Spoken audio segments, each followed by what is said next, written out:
Et bonjour à toutes et à tous et bienvenue pour ce troisième épisode de Salade Verte. Aujourd'hui, on accueille David Kella. Donc David Kella, tu es économiste. Bonjour David. Bonjour.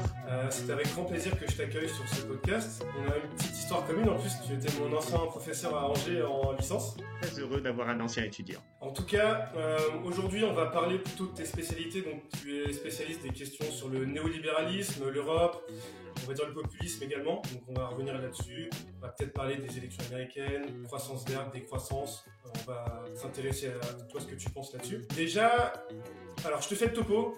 En gros, on a trois parties. Donc on a salade verte, entrée, plat, dessert. En entrée, on va plutôt s'intéresser à ton parcours, comment tu t'es spécialisé en tant qu'économiste. Après, en plat, on va plutôt passer directement sur les questions dont tu es expert. Et en dessert, plutôt des questions, on va dire, hors cadre et plus personnelles, qui sont un peu plus légères. Est-ce que c'est OK pour toi?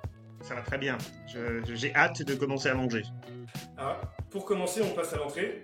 Est-ce que tu peux te présenter, nous dire un petit peu ton parcours, on va dire, de licence, master, Hmm. doctorat, tes sujets de mémoire, tes sujets de thèse, et comment tu en es arrivé là, quoi.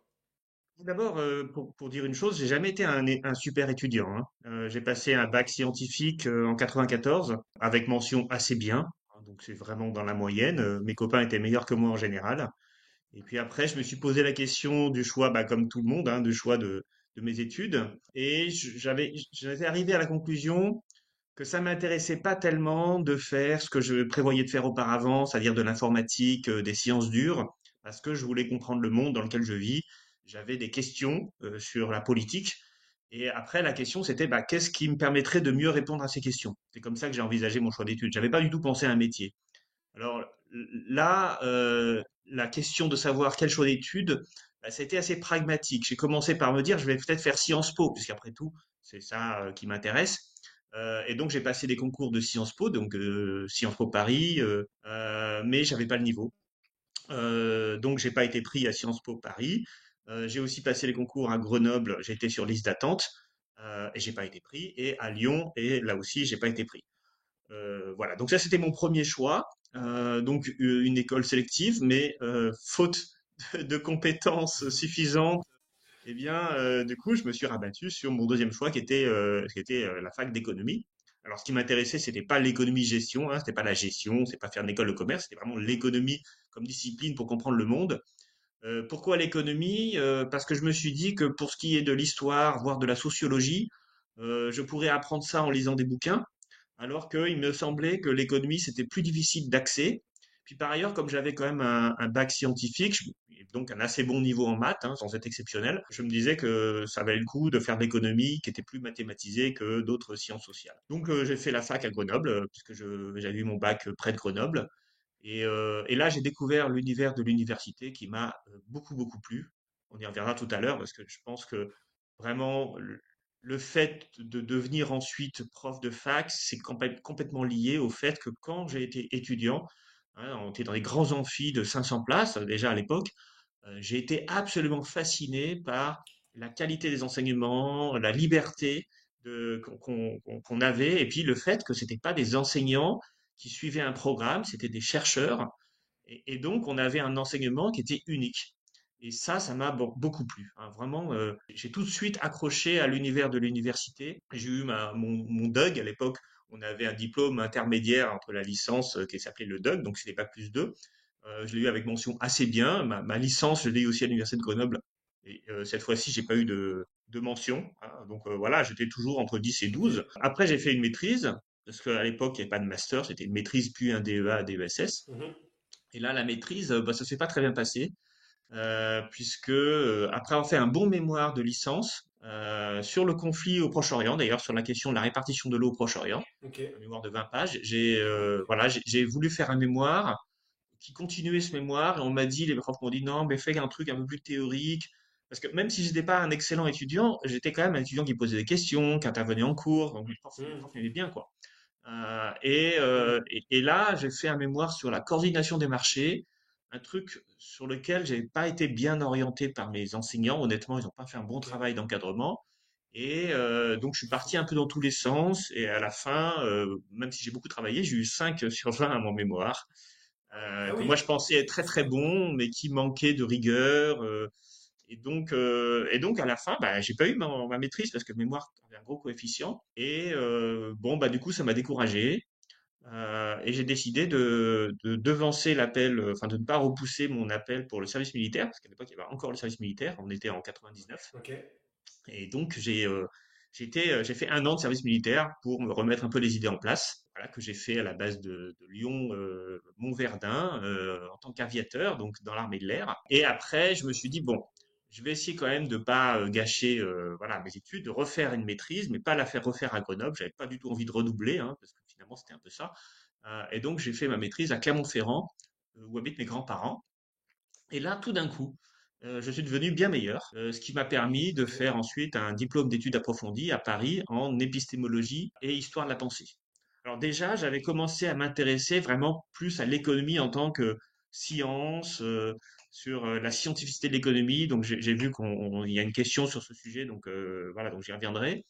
Est-ce que tu peux revenir sur ce que c'est Oui, l'épistémologie? oui. Alors l'épistémologie, c'est l'étude de la science en tant que de la science. C'est-à-dire, c'est Ouais. comprendre en quelle mesure une discipline est scientifique et comment on fait de la science.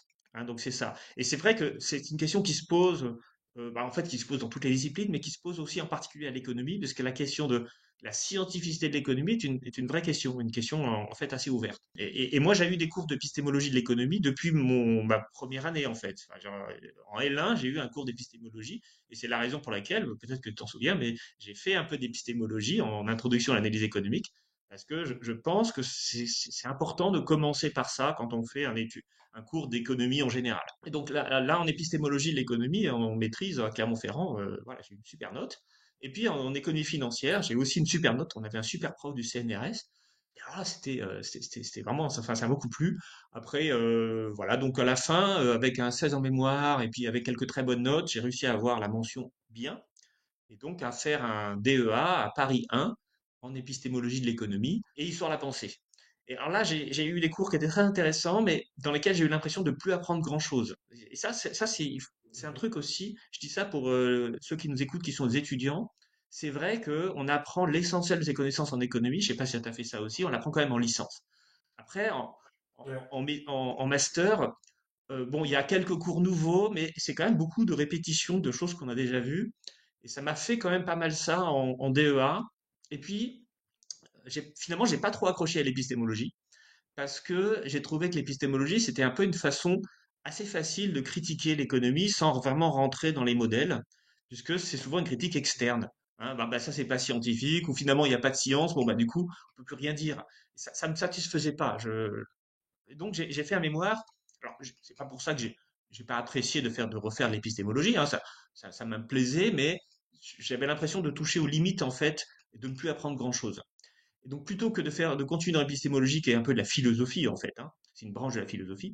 Eh bien je me suis dit je vais faire de l'histoire de la pensée économique parce que là au moins il y a des auteurs à lire, des choses à comprendre sur comment les auteurs pensent. Et donc j'ai fait un mémoire sur la théorie de la concurrence monopolistique, qui est une théorie des années 30 et qui me semblait Ok. intéressant d'étudier parce que déjà à l'époque, je m'intéressais à la question des marchés et c'était une approche différente du marché. Quand même la meilleure note du mémoire de ma promotion. J'avais beaucoup travaillé, Ah oui, quand même. j'avais lu vraiment quasiment tout ce qui se publiait dans les années 30 au moment de cette théorie. J'étais allé à la bibliothèque, une bibliothèque universitaire où je revoyais des vieux textes pages jaunies. J'avais tout photocopié euh, pour travailler, avoir le matériel pour travailler. Et bah, mon mémoire était bon. Et encore aujourd'hui, quand je le relis, voilà, je pense que c'est un des trucs vraiment solides Ok. que j'ai écrit. Bon, alors évidemment, ça parle d'une théorie assez courte, hein, qui a commencé en 1926 et qui se terminait en 1940. Hein, donc c'est 14 ans de théorie économique avec beaucoup de discussions entre les auteurs et puis qui a été abandonnée après. Et donc c'était la question que je voulais Hmm. poser. Pourquoi ça a été abandonné? C'était ma question de recherche. Bref, je ne vais pas être trop long. Je n'ai pas eu d'allocation de recherche. Donc ça m'a un peu, comment dire, un peu, Mince. je me suis posé des questions, est-ce que je fais de la recherche ou non? Je m'étais dit, bah, si je suis pas bon dans recherche, bah, je vais pas faire une thèse. Mais d'un autre côté, là, j'avais fait un meilleur mémoire de recherche. J'avais le soutien de mes profs qui m'avaient encadré dans mon mémoire. Et finalement, me donnait pas les moyens d'avoir une bourse pour pour être doctorant. Donc pendant un an, je me suis posé des questions et puis j'ai décidé quand même, puisque j'avais adoré cette période d'écriture, de mémoire, de recherche. Je dis quand même, c'est un mémoire, à l'époque, c'était des mémoires qui étaient plus, on va dire, on avait plus de temps pour les faire, qui étaient plus ambitieux. Donc je l'avais rendu en septembre et j'avais pu travailler pendant 4 mois à temps plein dessus. Hein, plus avant, j'ai travaillé dessus, mais pas à temps plein. C'est-à-dire que j'avais fait un mémoire de 120 pages. Un truc était quand même un truc sérieux. C'était pas juste un petit mémoire de 50-60 pages, comme aujourd'hui, malheureusement, on est obligé de le faire parce qu'on Hmm. doit rendre les mémoires en mois de juin. J'avais passé tout mon été à écrire et j'avais adoré passer mon été à écrire. En fait, je me suis trouvé comme Ouais. voilà quelqu'un qui aime écrire, qui aime faire de la recherche, ce type de recherche.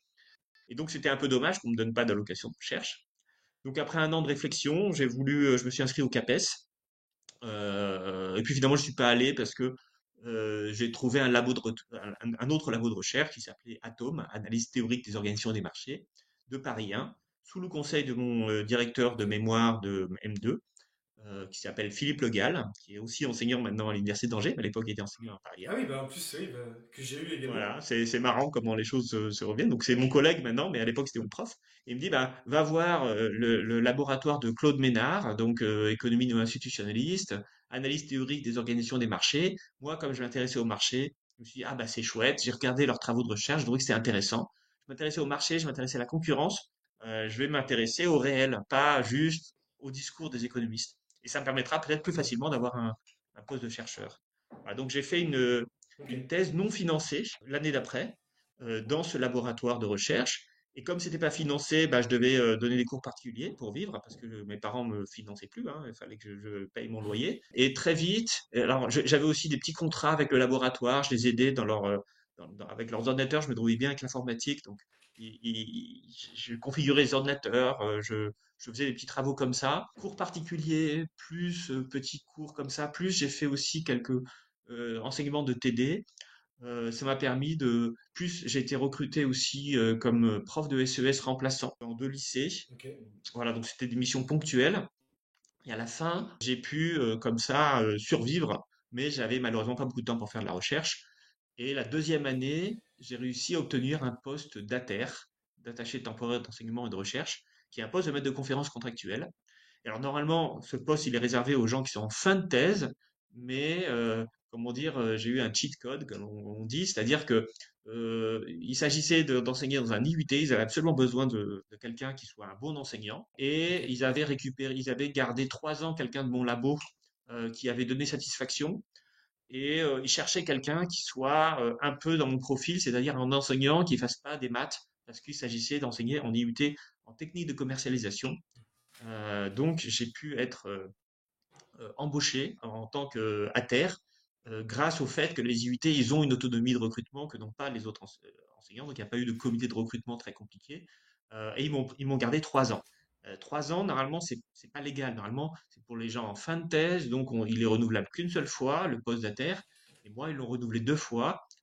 Parce que c'est un IUT qu'ils ont une certaine marge, une certaine autonomie. Et du coup, je me suis retrouvé à avoir 3 ans de financer. Alors, certes, c'était un poste à temps plein, un intérim à temps plein, donc je devais donner 192 heures de cours par an en TD, mais j'avais une grande autonomie parce que j'étais aussi chargé de cours magistraux. C'était à Cergy, donc c'est très loin, donc ça aussi, mais j'avais pu regrouper mes heures d'enseignement et j'avais aussi regroupé l'essentiel de mes enseignements sur un seul semestre. Donc ça m'a permis, en fin de compte, de réussir à avancer ma thèse dans d'assez bonnes conditions pendant 3 ans. Et puis la quatrième année, Hmm. enfin la cinquième année, puisque j'avais fait une année non financée, 3 années avec ATER, et la cinquième année, puisque j'avais pas terminé ma thèse, hein, parce que les conditions étaient quand même assez difficiles, je me suis mis au chômage, j'ai touché des allocations de chômage, qui m'ont permis de survivre. Alors c'était vraiment pas grand-chose malheureusement, et en plus, Pôle emploi comprenait que j'étais en fin de thèse et m'a pas demandé de répondre aux offres d'emploi parce que ça aussi, voilà. Donc là, Ouais. c'est plutôt bien. J'ai eu beaucoup de chance par rapport à ça. Et en même temps, j'ai donné des cours dans des écoles de commerce pour garder sur mon CV quelque chose, quoi, des heures d'enseignement. Voilà. Et après, j'ai fait un postdoc, Et- là aussi que j'ai trouvé un peu par hasard, au commissariat à l'énergie atomique. Donc j'ai soutenu en 2007. En, en janvier 2008, je commençais mon postdoc. Ah, au CEA du coup. Voilà, au CEA, commissaire à l'énergie atomique, Ok. à Saclay, au plateau de Saclay. Donc là, j'ai fait un truc avec du terrain. J'ai fait une analyse de la recherche technologique. Je suis allé interviewer tout un ensemble de tous Bien. les chercheurs, à la fois dans le privé, dans le public, dans des labos de recherche partout en France. Et alors, le truc, c'est que le résultat de ma recherche, je ne pouvais pas le publier parce que c'était interne au CEA. Mais bon, ça a donné satisfaction quand même aux dirigeants du CEA et ça m'a quand même rajouté à mon profil de chercheur quelque chose d'un peu plus empirique. Et ça m'a permis Ok. plus facilement d'être recruté. Donc j'ai été recruté l'année d'après, en 2009, hein, après avoir terminé cette recherche Ok. cette étude sur la recherche technologique. J'ai eu beaucoup d'auditions et j'ai été recruté à l'IUT de Rennes et à l'université d'Angers. Et j'ai choisi de venir à l'université d'Angers parce que j'aime bien les IUT, Ok. hein, mais je préfère enseigner Ouais. à des étudiants d'université classique. Directement maître de Oui, oui. conférence, peut-être? Ah oui, Je oui, sais pas. bah, il y a pas de Ok. niveau intermédiaire. J'ai fait, voilà, j'ai été à terre à Cergy pendant 3 ans. J'ai été un an au CEA en tant que chercheur, donc là, j'enseignais pas du tout. Et ensuite, j'ai été recruté. Finalement, j'ai eu beaucoup de chance. Enfin, j'ai pas fait, alors, si je dois donner des conseils, j'ai pas fait du tout ce qu'il faut faire. C'est-à-dire, j'ai fait une recherche qui était trop théorique. Euh, j'ai euh, j'ai pas eu d'allocation de recherche, j'ai commencé donc une thèse non financée, Ok. etc., etc. Mais en fin de compte, mon profil convenait et ce postdoc m'a beaucoup aidé pour être recruté.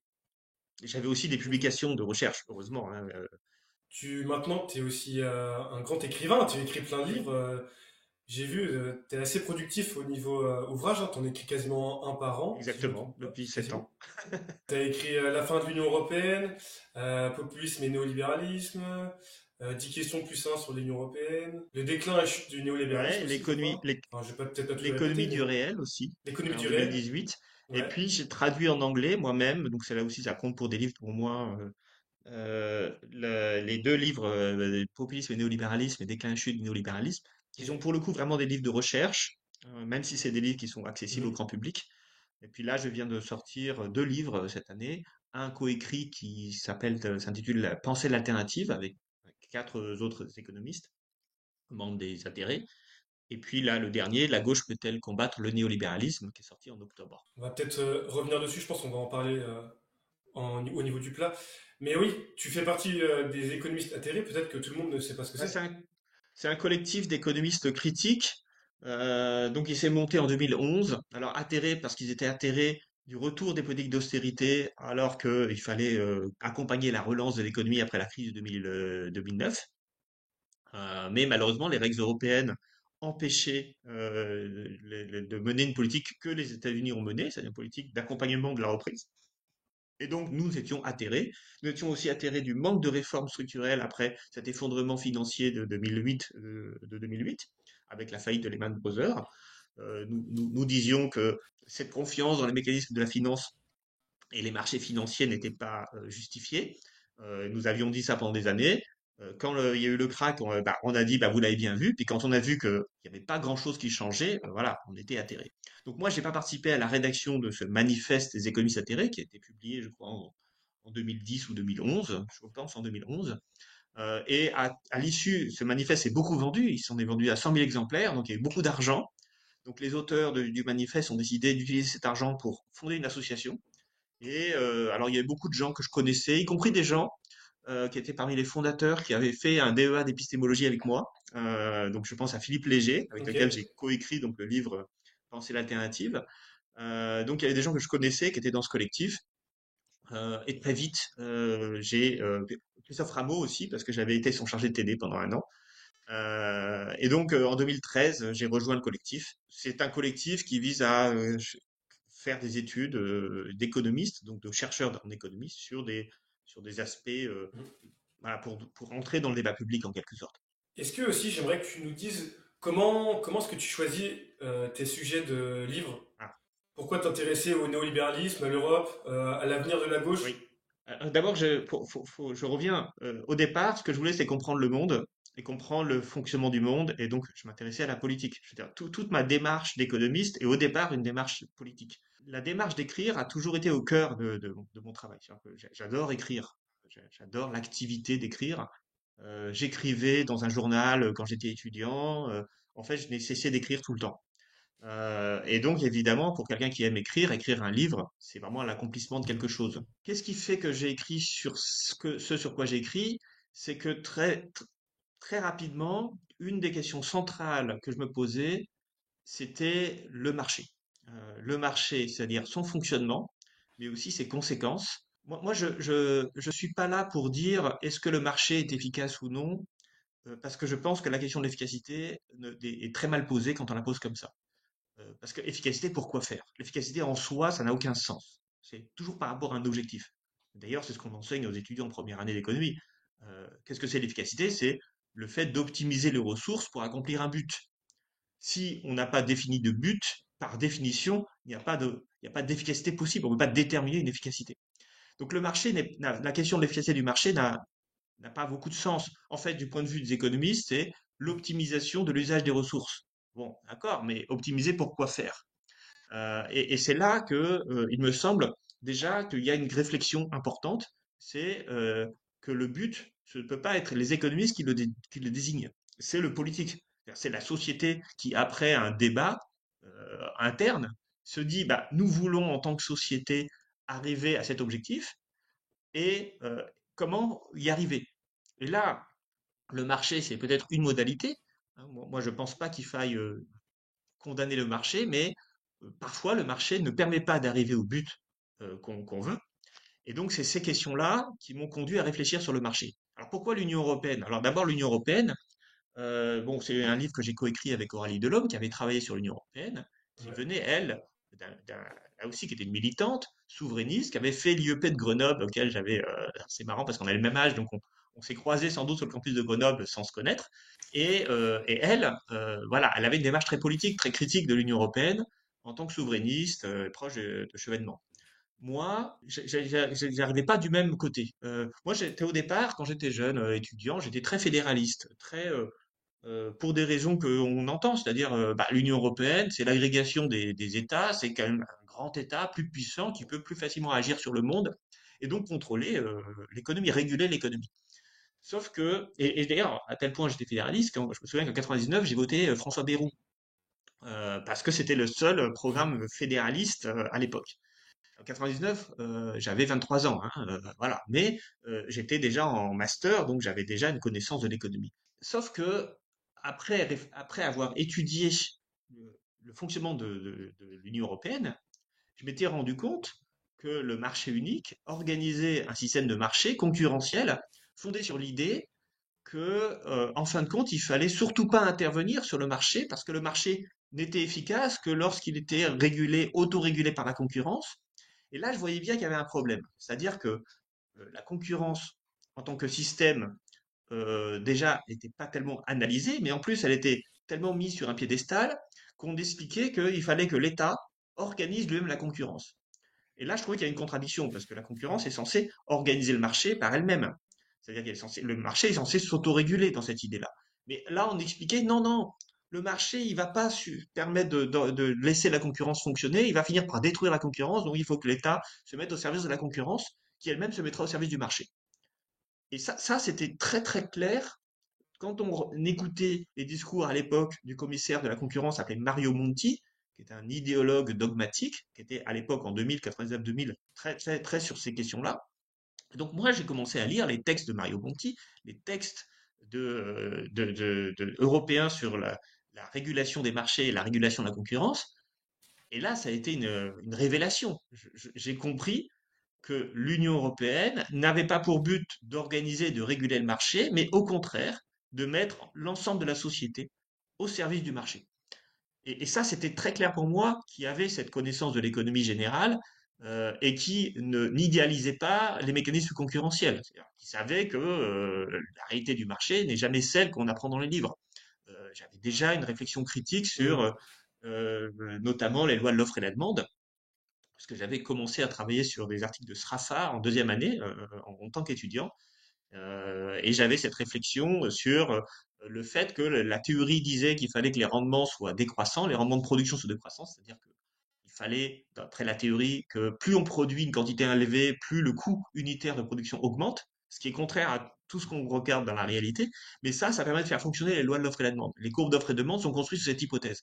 Et donc, je savais que cette hypothèse était fausse, et donc j'en déduisais que pas mal de mécanismes du modèle de l'économie ne marchaient pas. Et quand on prenait ces modèles au pied de la lettre et qu'on on déduisait des politiques économiques, ça m'horrifiait. Et donc j'ai tout de suite compris que l'idéologie européenne, c'était une idéologie qui était fondée sur une lecture un peu bête des mécanismes économiques, sans recul. Et ça, voilà. Et donc je me suis dit, mais l'Union européenne nous conduit dans le mur. En tout cas, la manière dont elle est gérée, hein, j'étais arrivé à ce niveau-là. Et notamment en étudiant ce qui s'est passé sur les règles de la concurrence. Et à partir de là, ma réflexion sur l'Union européenne n'a cessé de s'affiner. Donc là, on était en 2000-2001, hein, donc c'était il y a très très longtemps. Et je publie La fin de l'Union européenne avec Aurélie Delhomme en 2017, où là, j'ai acquis beaucoup plus de connaissances. Et donc, j'arrive sur l'idée, le grand marché, ça ne peut pas fonctionner. Et donc, l'objectif de ce livre, c'était de montrer en quoi est-ce que l'idéologie du marché s'était incarnée dans les institutions européennes et en quoi ça ne fonctionnait pas. Et, voilà, donc en fait, c'est ça le. Et donc en fait, quand j'ai écrit ensuite l'économie du réel, bah, en fait, c'est la même chose. C'est-à-dire l'économie du réel, c'est en quoi ce qu'on apprend en économie, les lois de l'offre et la demande, etc., ces modèles économiques qu'on a tous en tête, y compris quand on n'est pas un économiste, et c'est bien ça le problème. Et on pense qu'il y a une autorégulation du marché, que la concurrence est bénéfique, etc., etc., ça fait baisser les prix. Toutes ces théories-là qu'on a, elles s'appuient sur des mécanismes qui ne sont pas vrais dans la réalité, hein. Et donc, bah, j'ai écrit ce livre pour ça. Donc, il y a eu en 2017 ce livre avec Aurélie Delhomme sur l'Union européenne, mais qui est en fait pour moi un livre, en tout cas la partie économique et l'explication de la crise, parce qu'on a eu la crise des subprimes, on a eu aussi la crise des dettes publiques européennes. C'était une grande partie du livre, hein, montrer qu'est-ce qui s'est passé avec la Grèce, pourquoi la Grèce a fait faillite. Donc, il y avait ça. Et puis après, j'ai publié un livre en 2018 sur justement les mauvais modèles de l'économie confrontés au réel. Et tout le livre est fondé sur la juxtaposition des théories économiques. Alors, je prends comme théoricien de l'économie Jean Tirole, qui était à l'époque le seul prix Nobel français. Donc je cite Tirole, je montre, voilà, je cite les manuels d'économie, puis ensuite je confronte cela à la réalité du terrain et je montre que, bah, en fait, à chaque fois, ça ne marche pas. Voilà, c'est ça. Donc c'est ça ma question première de recherche. Si tu veux bien, parce que là j'aimerais passer au néolibéralisme et populisme, et ça je vais le garder pour le plat. Donc ce que je te propose c'est de passer au plat directement. C'est sûr. Non, mais en fait, moi j'étais déjà dans le plat, en fait, hein, mais J'ai vu ça. En gros, ce que je te propose, alors, on passe au plat.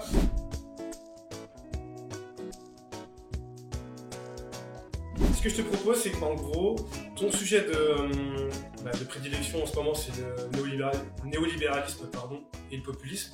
Est-ce que tu peux nous rappeler déjà qu'est-ce que c'est le néolibéralisme et en quoi il change du libéralisme, on va dire, économique en fait, le néolibéralisme, c'est déjà ce que j'ai fait avec l'économie du réel et avec la fin de l'Union européenne. C'est-à-dire que j'ai commencé à étudier le néolibéralisme sans vraiment m'en rendre compte, un peu parce que je m'intéressais à la pensée économique.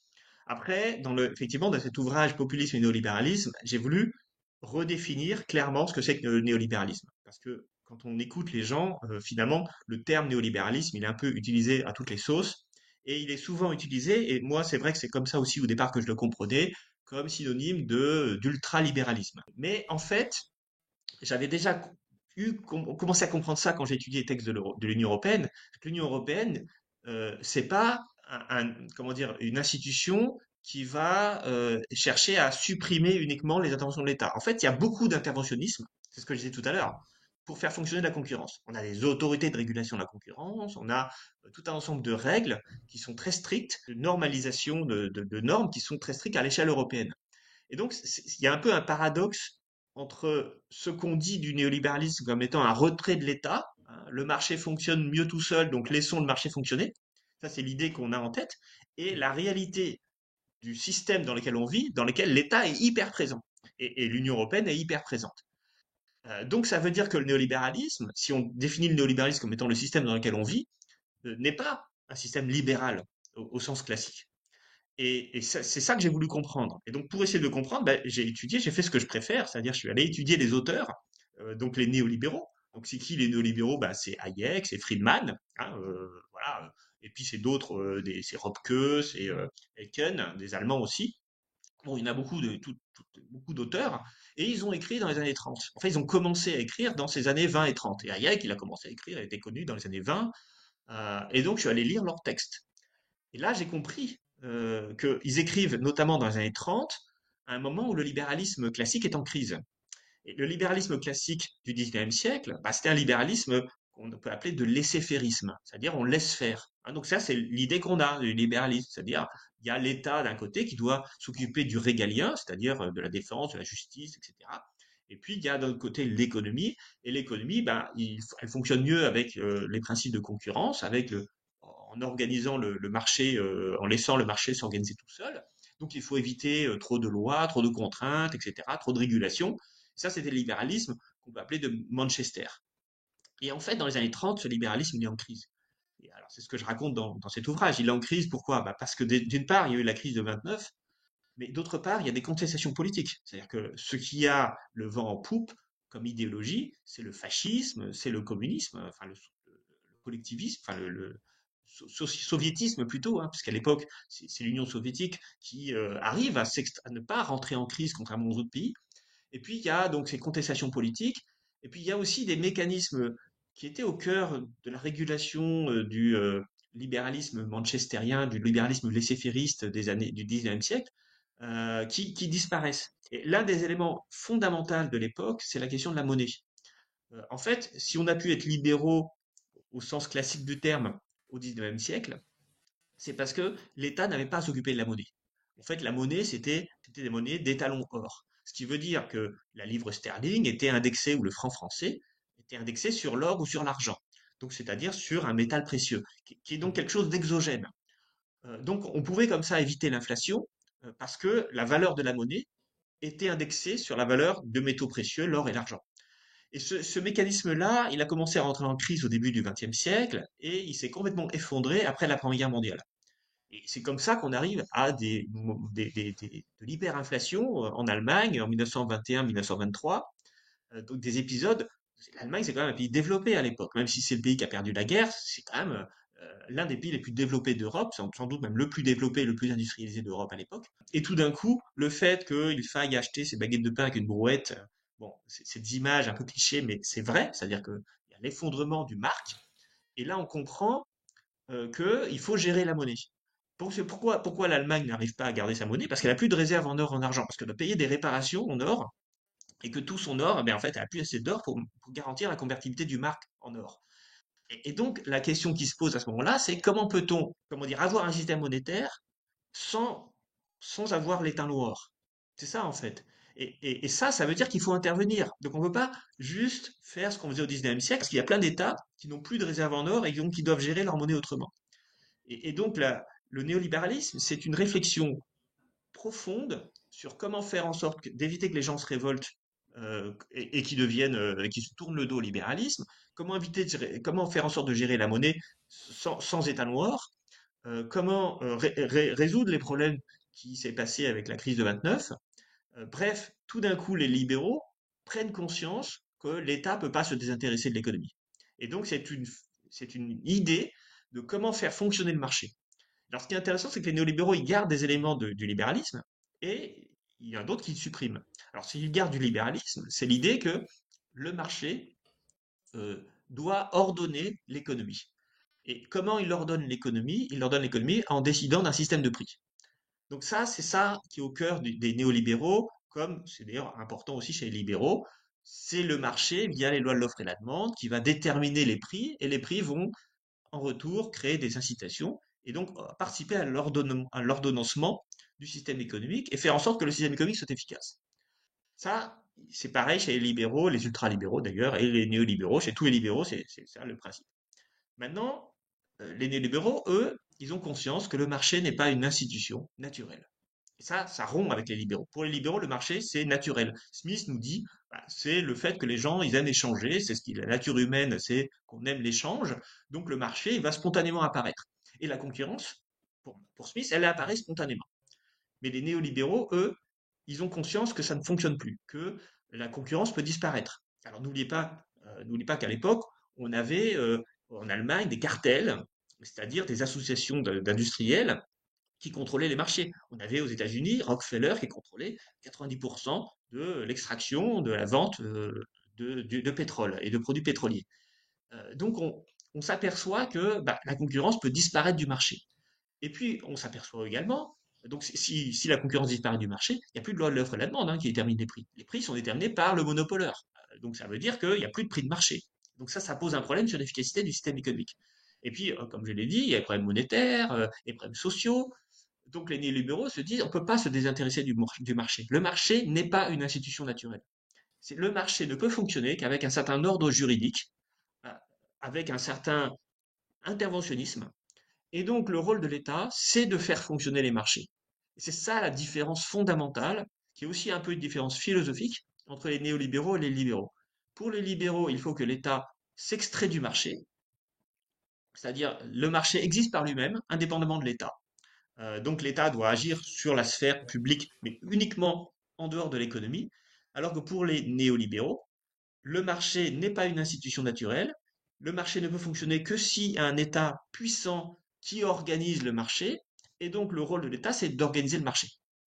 Parce que sinon, le marché Ok. disparaît ou est dénaturé par l'effondrement de la concurrence, etc., etc.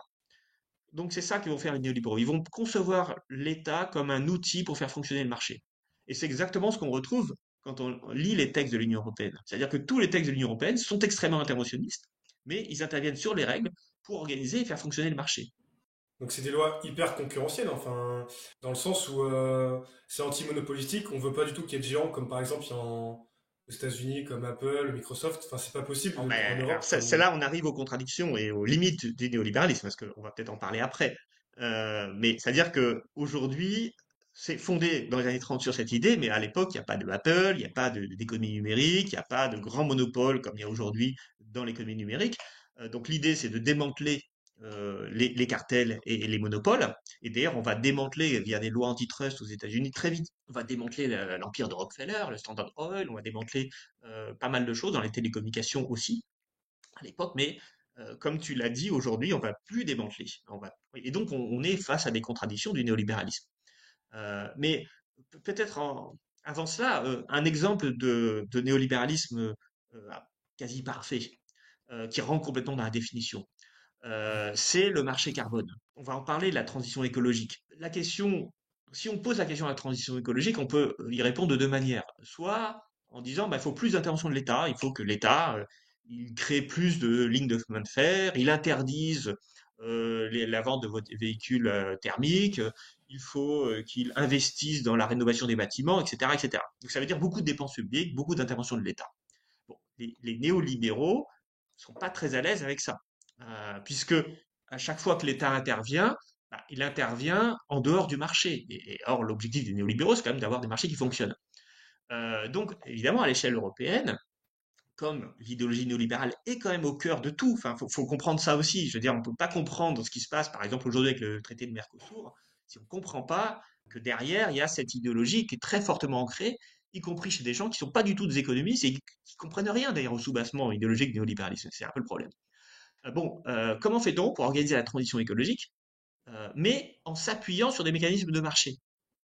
Eh bien, on va créer le marché carbone, le marché des émissions carbone. Ça, pour moi, c'est l'archétype du marché néolibéral. Pourquoi? Parce que c'est un marché parfaitement artificiel. Et l'artificialité du marché, elle est parfaitement reconnue par les gens. Ils disent, bon, bah, y a pas... le problème, c'est qu'on n'a pas de prix du carbone, donc on ne peut pas avoir de la valeur et on ne peut pas comptabiliser dans les calculs économiques le coût de l'émission d'une tonne de CO2 ou d'équivalent CO2. Donc pour qu'on ait ça, eh bien, il faut qu'on instaure un marché, un véritable marché où on peut vendre et acheter des permis, des droits à polluer, hein, des droits à émettre du CO2. Et donc, ce cas-là, ben, il y aura une valeur, et dans ce cas-là, ça va orienter les actions des industriels pour limiter les émissions de CO2. Et donc, on a créé ce marché, c'est vraiment typiquement un raisonnement néolibéral. Il y a un problème, donc il faut un marché pour le résoudre, mais ce marché n'existe pas, donc il faut que l'État crée les institutions pour faire fonctionner ce marché. Et bon, alors, et maintenant, je veux dire, comme quoi on n'est pas sorti de ça, il est question d'organiser ce marché du carbone à l'échelle mondiale. Hein, donc ça fait partie des stratégies. Alors, je vais pas dire ici que c'est complètement idiot, l'idée de mettre un prix au carbone. Dans Pensée alternative, on dit bien qu'il faut effectivement avoir un prix au carbone pour effectivement inciter dans les mécanismes marchands le fait d'aller vers l'économie d'émissions de CO2. Néanmoins, le problème des néolibéraux, c'est qu'ils disent, bah, il y a que ça qu'il faut faire. Et toute la stratégie européenne Eh de ben oui. transition écologique, elle est fondée sur le prix du carbone. Et toute l'idée des Mm. Européens, c'est de pousser les autres pays à adopter cette même stratégie. On lit les auteurs, les économistes, comme William Nordhaus, qui est le prix Nobel d'économie, qu'il a eu pour justement avoir modélisé la transition écologique, eh bien, il dit le mécanisme qui permet d'arriver vers la transition écologique, c'est le mécanisme du prix du carbone. Et voilà, donc on a cette idée qu'avec un prix, on va tout résoudre. Voilà, donc ça c'est un exemple de Mm. néolibéralisme, d'institution néolibérale. Et je dis pas qu'elle est inutile, hein. Je dis pas qu'elle est complètement nuisible et inutile. Je dis simplement que si on pense que la transition écologique nécessite exclusivement ça et qu'ensuite il faut laisser les acteurs interagir, ça, je pense que c'est une erreur. Ça ne suffira pas. C'est vrai qu'ils oublient et ils sont très réticents au volet, on va dire, réglementation et normes. C'est des choses qui vont. C'est pas vrai, ça non, parce que dans le logiciel néolibéral, les normes sont pas interdites. Justement, pour faire fonctionner les marchés, il faut des normes. Il faut des normes. Et d'ailleurs, Ok. l'Union européenne, on ne peut pas dire qu'elle ne fasse pas des normes. Non, ce qu'ils ne veulent pas, c'est ce qui va dénaturer le marché.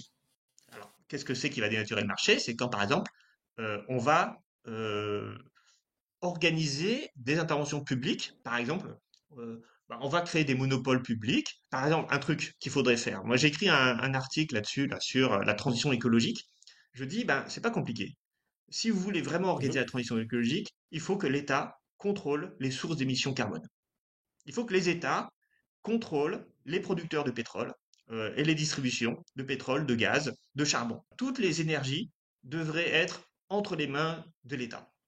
Et je veux dire, c'est juste une réponse d'ingénieur au truc. On sait qu'on a un... Mais c'était le cas, ça a existé pendant les 30 glorieuses. Dans la plupart des pays, contrôler les prix du pétrole, du gaz et de l'électricité, même aux États-Unis. Donc ça, c'est ce que j'ai découvert quand j'ai travaillé sur le livre Déclin et chute du néolibéralisme. Je suis revenu sur le système économique des 30 glorieuses, hein, de l'après-guerre, de 45 à 70. Et dans tous les pays développés, il y avait un contrôle de l'État sur la production et la distribution d'énergie. On a libéralisé, et maintenant on dit, bah, si on veut contrôler, il faut un prix du carbone, mais je suis désolé. Il faut, si on veut, si on a un, comment dire, un budget carbone, c'est-à-dire qu'on a tant de tonnes d'émissions de CO2 qu'on peut faire jusqu'à détraquer le climat, euh, qu'on se mette d'accord sur ce budget carbone. Je veux dire, on ne peut pas revenir en arrière, hein, on ne peut pas revenir à plus zéro. Là, on est déjà un peu plus 1,5. Voilà, donc il faut se dire jusqu'où on va. Mais si on dit on va jusqu'à plus 3 degrés, et je pense qu'aujourd'hui, c'est le seul pari raisonnable, hein. Enfin, je veux dire, faut pas croire qu'on va se limiter à 1,5 degré, hein, ou à 2 degrés. C'est pas possible. Là, on est trop mal parti. Sauf Là, d'ailleurs, ça vient de sortir en plus, hein. Ça vient de sortir, je crois qu'en 2024. oui, c'était déjà le cas un peu l'année dernière, mais là, c'est sur une année complète civile. Alors, il y a le phénomène El Niño qui favorise, mais de fait, on est dans une accélération du réchauffement climatique. Non seulement on ne réduit pas, on diminue pas les degrés, mais on accélère, puisque chaque année, il y a plus d'émissions que l'année précédente, et encore aujourd'hui. Donc, si on veut dire, eh bien Mhm. voilà, on veut limiter à 3 degrés le réchauffement climatique, mettons qu'on se donne ça comme objectif, ben, on sait parfaitement combien on peut encore brûler de pétrole, et de gaz, et de charbon, etc. Et si on veut ne pas aller au-delà de ce quota, eh bien, la seule manière de le faire, c'est de contrôler, c'est que les gouvernements contrôlent directement la distribution, la production, l'extraction et la distribution d'énergie. Mhm. Ça, on sait que c'est la seule façon de le faire. Quand on est dans un système comme ça, on veut s'auto-limiter. Si on dit simplement, bah, écoutez, vous aurez à faire ce que vous voulez, l'argent permet de tout acheter, donc après tout, vous avez le droit de faire du tourisme spatial ou je ne sais quoi, puis tant que vous payez.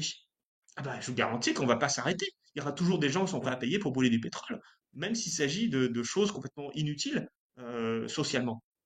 Donc penser que parce que ça coûte cher, les gens vont arrêter de brûler du pétrole et d'émettre du CO2, ça n'est pas conforme à tout ce que nous renseigne la théorie sociologique sur les comportements humains. Euh, Si on a le droit, on peut le faire. Et donc, si on veut éviter ça, bah, la seule manière de faire, c'est contrôler les choses. Dans mon livre, donc Déclin et Mhm. chute du néolibéralisme, je reviens sur l'expérience de l'économie de guerre aux États-Unis. Aux États-Unis, ils n'ont pas eu de destruction, hein, à part Pearl Harbor, mais c'est pas leur base industrielle qui était détruite. Donc, il n'y a pas eu de problème de, comment dire, de destruction d'industrie aux États-Unis. Et en même temps, ben, ils avaient des pénuries et des tickets de rationnement. Pourquoi? Bah, parce que l'essentiel de l'effort pour produire devait aller à l'armée et à l'approvisionnement des besoins militaires. Et donc, le problème, c'est quand on veut détourner des ressources du monde civil vers le monde militaire, eh bien, ça fait une pénurie dans le monde civil.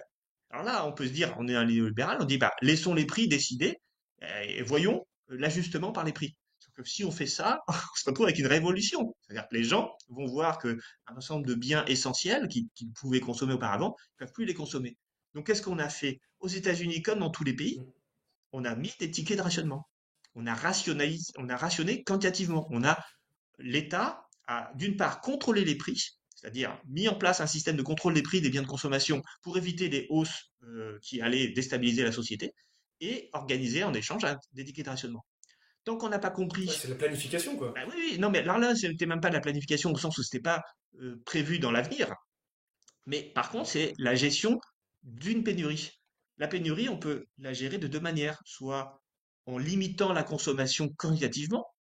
On dit, bah voilà, vous avez le droit à tant de grammes de beurre, c'était le cas en France à l'époque, hein, par semaine, voilà, tant de grammes de tant de choses, de ressources, ou alors, bah, vous devez assumer des hausses de prix, c'est l'organisation par les prix, mais dans ce cas-là, bah, ça crée des problèmes sociaux parce que les riches, ils peuvent accaparer toutes les ressources pour eux, et les pauvres, bah, du coup, ne peuvent pas payer le prix, donc ils n'ont plus rien.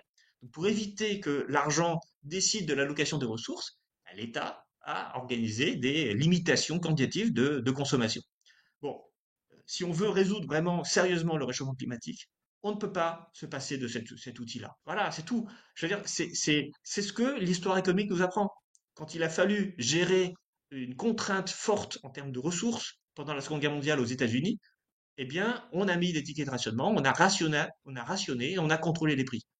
Voilà. Et donc, on ne peut pas être néolibéral et organiser la transition. Si je te comprends bien, néolibéralisme et transition écologique sont impossibles. C'est-à-dire que si on considère le néolibéralisme comme l'idéologie qui dit qu'il faut des prix de marché pour organiser la société, et donc toute la société doit être organisée à partir de prix de marché, alors ça ne peut pas fonctionner. Alors, encore une fois, je ne dis pas qu'il ne peut pas y avoir des espaces dans lesquels les prix de marché déterminent les choses. Moi, je ne crois pas qu'il faille supprimer les marchés. Seulement, si on est face à une nécessité de limitation quantitative de nos émissions, et si on met ça comme objectif, on ne peut pas juste résoudre cet objectif par le mécanisme des prix. Ça ne résoudra pas cet objectif. D'ailleurs, on voit bien, ça ne résout rien. On en est maintenant à attendre l'espoir d'une technologie qui va capter le carbone émis. Bah oui, mais cette technologie, elle n'est pas efficace, elle n'existe pas pour l'instant. Et les prix du marché, ils ont beau augmenter, ça ne va pas modifier significativement les comportements des gens. Tant que je peux acheter un billet d'avion, que j'ai envie d'aller me balader dans d'autres pays du monde, voilà, je vais le faire. Et j'ai envie de dire, c'est pas parce que les prix vont être 10% ou 20% plus élevés que j'ai pu le faire. Voilà, on peut pas, le marché ne peut pas gérer des situations de pénurie. C'est ça les leçons de la Seconde Guerre mondiale. C'est la raison pour laquelle tous les pays du monde ont organisé des limitations quantitatives. Et là, on pense que si on veut gérer une contrainte forte, l'arrêt des émissions, avec un stock limité d'émissions qu'on peut encore faire. Bah, cette fois-ci, non, on va le faire avec les mécanismes des prix. Bah non, en fait, ça n'a jamais fonctionné, ça. Donc, ça ne fonctionnera pas. Et pour revenir un peu sur ce qu'on entend par le néolibéralisme, on dit souvent que Macron est un néolibéral, bah, que l'extrême droite, notamment Marine Le Pen, est néolibérale. Est-ce que tu peux nous dire pourquoi ils sont néolibéraux? Et si tu as d'autres exemples de néolibéralisme, on va dire, je sais pas. Est-ce que Trump est néolibéralisme? Je sais pas, des Alors, choses comme ça. bon, Macron, son idéologie, je sais pas trop, hein. Macron, en fait, c'est un premier de classe qui n'a aucune pensée propre et qui est toujours dans l'idéologie dominante. Donc, c'est un reflet de l'idéologie dominante, c'est une belle boussole pour voir où on va. Maintenant, il commence à être très contre l'immigration, très autoritaire, etc. Parce que le vent a tourné. Mais auparavant, en 2017, il était plutôt de gauche. Voilà. Il a été dans sa jeunesse, a priori, chevènementiste. Bon, tout ça n'a aucun sens. La pensée de Macron, elle est inexistante. Par contre, son œuvre, elle va dans le sens du vent. Donc, comme le sens du vent à l'échelle européenne, c'est du néolibéralisme, eh bien, il est néolibéral de fait. Voilà. Donc, on peut dire que tout ce que fait Macron est cohérent avec la pensée néolibérale, y compris dans ses politiques d'attractivité et de compétitivité, qui sont des politiques qui visent à adapter l'économie française à la concurrence internationale. Hein. N'oublions pas que la concurrence, c'est au cœur du néolibéralisme, l'organisation de la concurrence. Donc, puisqu'on ne remet pas en cause cette concurrence, notamment à l'échelle internationale, eh bien, si on est macroniste, eh bien, on va chercher à baisser, à augmenter le profit des entreprises en baissant le coût du travail, en baissant la fiscalité des entreprises. On va faire mécaniquement augmenter le profit et avec l'espoir que le profit ayant augmenté en France, les investissements vont arriver en France. La pensée de Macron, elle est extrêmement simple, hein, voilà, hyper simpliste. Alors bien sûr, elle fonctionne pas parce que les autres pays d'à côté font exactement la même politique. Donc le taux de profit augmente en France, mais il augmente aussi en Espagne, en Allemagne. Et donc les investissements, bah, ils sont toujours le choix et ils vont pas toujours en France. Donc ça, c'est pour le macronisme. Bon, j'ai envie de dire pour Marine Le Pen, c'est un peu la même chose. Il y a pas d'idéologie économique, il n'y a pas de pensée économique chez Le Pen. Donc qu'est-ce que je peux dire? J'en sais rien moi, ce qu'elle est. Alors, si, il y a une chose quand même. Et c'est vrai aussi chez Trump. Ce sont pas l'extrême droite n'est pas pour le libre-échange. Et là, c'est un coin important dans le néolibéralisme, parce que le néolibéralisme, c'est l'organisation du plus grand marché possible, parce que plus le marché est grand, plus il est efficace. Et pour avoir un grand marché, il faut supprimer les frontières économiques. Or, ni Trump ni Marine Le Pen ne sont libre-échangistes. Euh, donc, de ce point de vue-là, ils ne peuvent pas être considérés comme des néolibéraux au sens strict. Après, il va y avoir comment dire, des éléments de néolibéralisme aussi dans leur politique. Euh, Par exemple, alors, cela dit, Trump n'est pas pour la préservation de la concurrence. Euh, Déjà, là aussi, ça pose un problème. Il est contre l'inflation, mais il veut supprimer l'indépendance de la Banque centrale américaine. Or, ça, c'est un élément très important. Alors, j'y reviens dans mon bouquin, là aussi, du néolibéralisme, c'est-à-dire l'idée que la politique monétaire ne doit pas être dirigée par un politique. Donc, j'ai envie de dire, il coche pas beaucoup de cases néolibérales, Trump. Clairement, son protectionnisme, l'idée qu'il faut pas de banque centrale indépendante, l'idée qu'il croit pas à la concurrence, qu'il veut même garder un système. Enfin, il est pour le fait, enfin, il est pas contre le fait d'avoir des monopoles qui gèrent toute une partie de l'économie numérique. Euh, Même, il est contre les réglementations. Il veut supprimer un certain nombre de normes, de règlements, de réglementations. Et en réalité, comme je l'ai dit, le néolibéralisme, il n'est pas du tout contraire avec l'idée d'organiser des normes, etc. Donc, moi, j'ai envie de dire qu'il est quand même très éloigné du néolibéralisme classique. Ce qui n'en fait pas un allié pour la gauche. C'est ça le paradoxe. C'est qu'en fait, il va rentrer dans un système qui va être bien pire euh, que le système néolibéral, de mon point de vue. Et pour la transition, toi, tu fais un lien entre néolibéralisme et montée des populismes, que ce soit en Europe ou même dans le monde. Est-ce que tu peux nous dire pourquoi il y a un lien? Le lien, effectivement, donc ça c'est mon premier ouvrage, Populisme et néolibéralisme. Effectivement, c'est un ouvrage que j'ai écrit au moment où il y avait Trump, hein, j'ai écrit en 2020, je l'ai rédigé en 2020, au moment du Covid. C'était d'ailleurs très intéressant de voir l'émergence de tout un populisme médical à ce moment-là, en France, aux États-Unis comme partout ailleurs. Et pour moi, ce populisme, il vient de l'angoisse. Alors, est-ce que tu peux rappeler ce que c'est déjà le Ben populisme? justement, le populisme n'est pas évident à définir. Donc, ce qu'on peut dire, comment j'ai essayé de le définir, j'ai défini comme un état de la société dans lequel on n'a plus confiance dans les institutions. Alors, du coup, je définis pas le populisme en tant qu'idéologie, ni en tant que mouvement politique, parce qu'en fait, il y a plein d'idéologies différentes qui peuvent être considérées comme populistes. Donc, je n'ai pas une définition, on va dire, de type science politique du populisme. J'ai plutôt une approche sociologique du populisme. C'est-à-dire, je dis, il y a tout d'un coup des moments dans lesquels il y a une crise de confiance envers les institutions. Et pour moi, le Covid, c'est exactement ça. C'est-à-dire qu'on a, si on ne peut pas comprendre le phénomène de Didier Raoult, si on ne comprend pas que si Didier Raoult attire autant les gens, c'est parce que les gens n'ont plus confiance ni dans les journalistes, ni dans les autorités politiques. ni dans les autorités médicales et scientifiques. Et donc, comme ils n'ont plus confiance dans ces gens-là, eh bien, ils vont donner de la confiance à un leader qui a l'impression de s'opposer au système. Et donc, pour moi, c'est ça l'essence du populisme. Et s'ils votent pour Trump, c'est pour cette raison-là. Ils n'ont plus confiance, entre guillemets, dans le système, quel que soit le mot qu'on peut mettre derrière. Les médias, les politiques, l'Union européenne, bien sûr, les journalistes, Même le GIEC, hein, voilà, le GIEC, enfin, pour en fait, toutes l'écologie. les institutions. Alors après, faut réfléchir sur qu'est-ce que c'est qu'une institution. Alors justement, j'ai un peu réfléchi à ça, mais je vais pas trop développer. Mais en gros, c'est tout ce qui permet de relier les individus entre eux et de créer un collectif. C'est-à-dire, en fait, nos comportements individuels sont en partie le choix de nos décisions.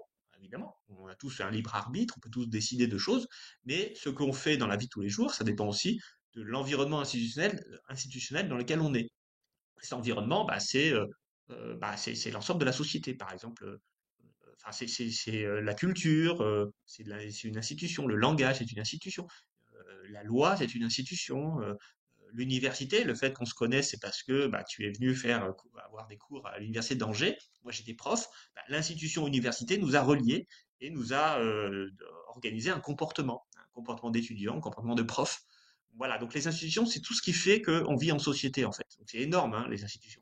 Bon, et le problème, c'est que parfois, en tant qu'individu, on a l'impression que ces institutions nous oppressent, qu'elles manquent de légitimité, qu'elles nous obligent à faire des choses qu'on ne veut pas faire, comme porter un masque, par exemple. Et cette crise de confiance, elle s'incarne dans des forces populistes. Alors, je prends quelques exemples de forces populistes pour montrer la diversité qu'il peut y avoir derrière. En tout cas, dans mon approche à moi, hein, on peut avoir d'autres approches. Le mouvement des Gilets jaunes, c'est un mouvement populiste. Alors pourquoi c'est un populiste? Parce qu'il en a les critères, c'est-à-dire que c'est une rupture de confiance vis-à-vis des politiques, des journalistes, des syndicats. Hein, quand on était un syndicaliste, on était jeté des cortèges des Gilets jaunes, on ne faisait pas confiance aux journalistes, etc., etc. Sauf que derrière le mouvement des Gilets jaunes, il n'y avait pas de mouvement d'extrême droite. C'est pour ça qu'il faut distinguer le populisme de l'extrême droite. C'est-à-dire, concrètement, les revendications, c'était haut du SMIC, c'est plutôt un mouvement de gauche, quelque part, on pourrait dire. Même si eux-mêmes ne se définissaient pas comme étant politiques.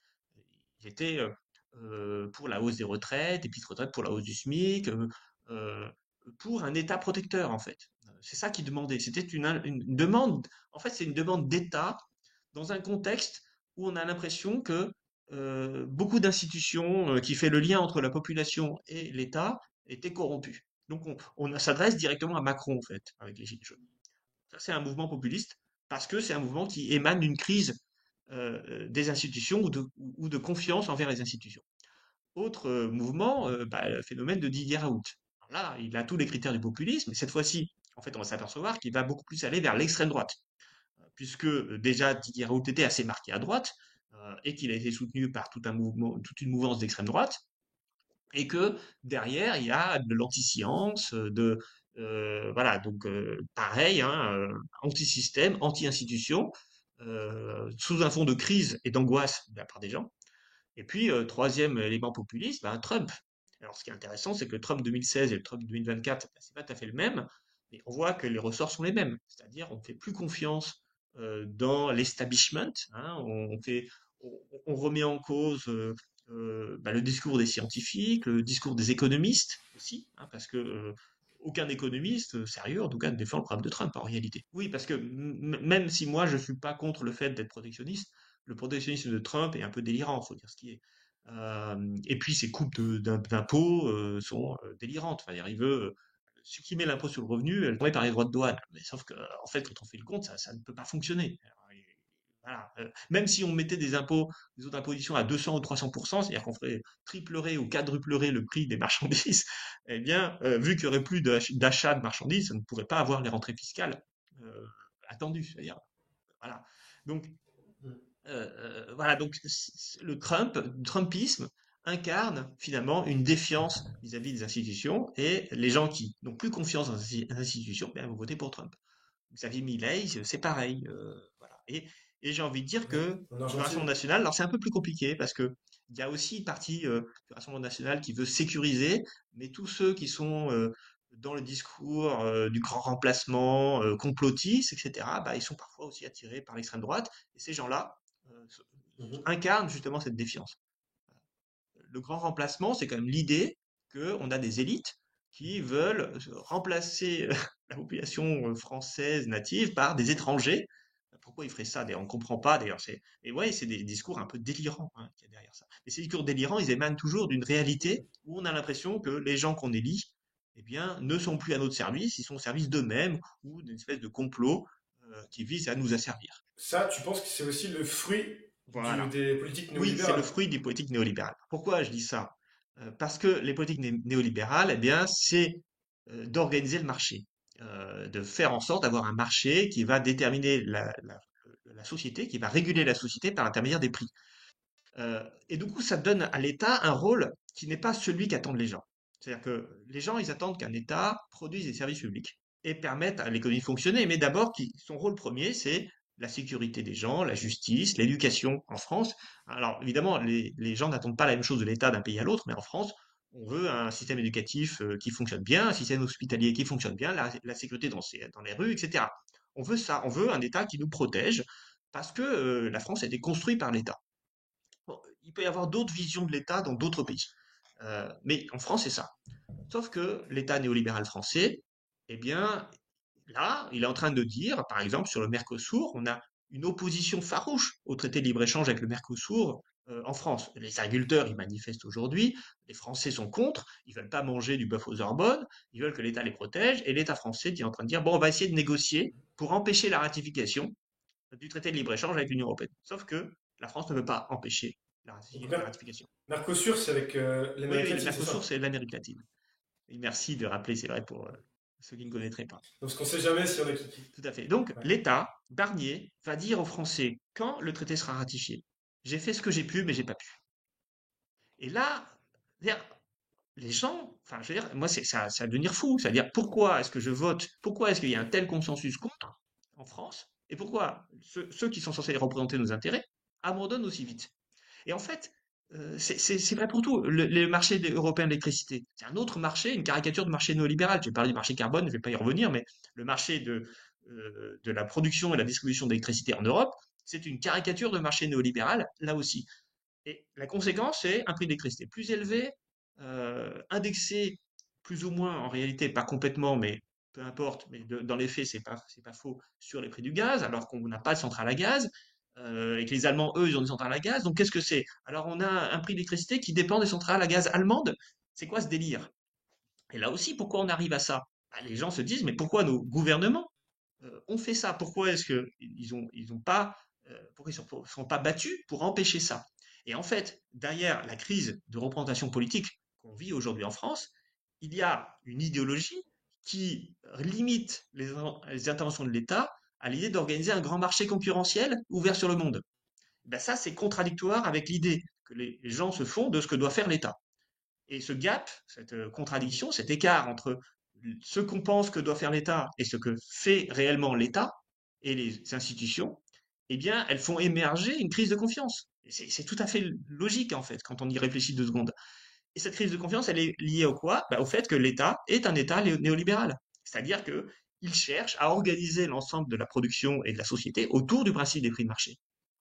Et le paradoxe, c'est que ça crée quoi chez les gens? Ça crée une défiance, évidemment, donc des mouvements populistes de toutes sortes. Mais parfois, quand on a accepté le fait que l'État est impuissant à contrôler le marché, eh bien, on va se dire, il faut voter pour un homme fort. Il faut voter pour quelqu'un qui sait contrôler le marché, qui ne se laisse pas avoir par les forces du marché. Et quel meilleur représentant que quelqu'un qui est un entrepreneur, un milliardaire de type Trump.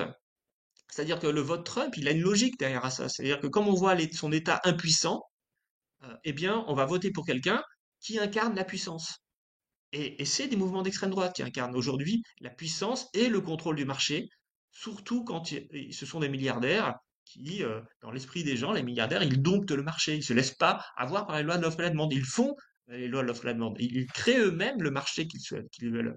Donc l'idéologie néolibérale produit un État impuissant et donc contraire dans ses interventions à ce que veulent les gens, ça crée de la défiance et ça crée logiquement un vote pour des hommes forts et des milliardaires qui ont démontré qu'ils peuvent contrôler le marché. Voilà, c'est ça, si on veut comprendre Mhm. le vote Trump, il faut comprendre toute cette boucle-là.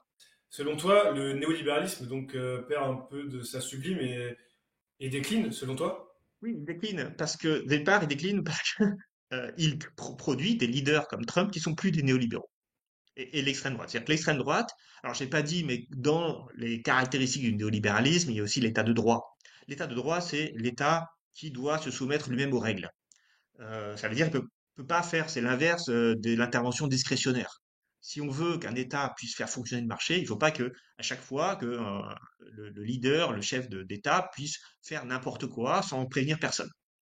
Donc c'est le respect des règles par l'État lui-même. Ça, c'est une des dimensions extrêmement importantes du néolibéralisme. Or, ce que les gens veulent, épuisés par 40 ans de néolibéralisme, c'est quelqu'un qui va changer les choses et qui va sortir de l'état de droit. Et donc, déjà là, un élément très important contre le néolibéralisme. Après, on l'a vu, tous ces leaders sont protectionnistes. Bon, bah, ça aussi, c'est contraire au néolibéralisme. Donc, il y a dans la mécanique même néolibérale, en fait, l'émergence de contre-forces par l'intermédiaire de la démocratie qui va nous amener à mettre à la tête de ces États néolibéraux qui ont achevé leur processus de néolibéralisation des leaders qui vont aller contre ce néolibéralisme, puisque manifestement les gens ne s'y retrouvent pas du fait de l'État impuissant. Autre élément de disparition du néolibéralisme, c'est l'économie numérique. On en a un peu parlé tout à l'heure. On a complètement renoncé à introduire la concurrence dans l'économie numérique. Pourquoi? Bah parce que ça n'a plus aucun sens. Parce que l'économie numérique ne fonctionne pas du tout selon la logique des rendements décroissants dont j'ai parlé aussi tout à Mhm. l'heure. C'est-à-dire la logique des manuels d'économie qui dit plus on produit, plus ça coûte cher à produire à l'unité. C'est faux, mais c'est encore plus faux dans l'économie numérique, où là, le coût unitaire de production d'un service numérique, il est de zéro. Donc plus on est gros, plus on est efficace. Et donc ça crée mécaniquement des monopoles. Et ben alors, comment fait-on? Quand on est néolibéral, bah, on peut pas dire on va couper le monopole en deux, puisque ça va réduire l'efficacité du système. Donc on accepte des monopoles. Sauf que ces monopoles, eh bien, ils ont tendance à créer eux-mêmes les prix, à introduire des rapports de force, à organiser autour d'eux un écosystème d'autres entreprises qui sont dépendantes de ces monopoles pour agir. Et donc, la conséquence de ça, c'est un mécanisme dans lequel le marché disparaît complètement, puisqu'il est remplacé par des rapports de domination entre entreprises et avec les consommateurs. Il n'y a qu'à voir ce qui se passe avec Twitter. Twitter, de fait, a une forme de monopole dans l'expression publique, notamment à l'adresse des journalistes. Donc, c'est un média qui est extrêmement important. Depuis que Musk l'a pris, ce média, il est au service d'une idéologie. Bon, on n'arrive pas à s'en sortir. On est obligé de garder des comptes Mhm. Twitter parce que sinon on perd l'accès à ces médias en allant sur d'autres réseaux sociaux qui n'ont pas la même puissance. Bon, donc on est dominé par un pouvoir politique, Elon Musk, qui utilise sa situation monopolistique dans l'expression du débat public aujourd'hui pour aller vers ses propres idées, y compris quand on n'est pas d'accord avec ses idées. Mais on peut dire pareil du chauffeur de taxi qui est obligé de passer par Uber parce qu'il n'arrive plus à être un taxi indépendant. On peut penser la même chose des hôtels qui sont totalement soumis au contrôle de sites comme Booking, etc., etc. Et donc, ce mécanisme-là, c'est plus le mécanisme de marché libre dans lequel on négocie librement. Hein, on ne peut pas négocier la Mhm. course de taxi avec l'entreprise Uber. C'est Uber qui décide de combien on va vendre et qui récupère au passage une marge dont on ne connaît pas l'ampleur quand on est chauffeur de taxi.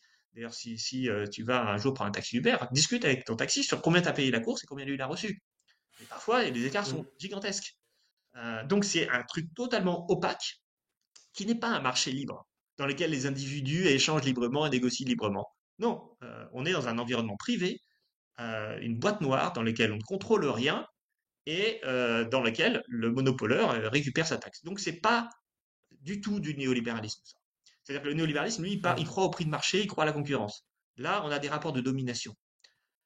Et en fait, ce qui me fait peur, c'est que l'aboutissement de ce système néolibéral, pour des raisons technologiques en partie, mais aussi pour des raisons politiques, va aboutir à un mécanisme d'organisation des rapports de force avec des dominants et des dominés.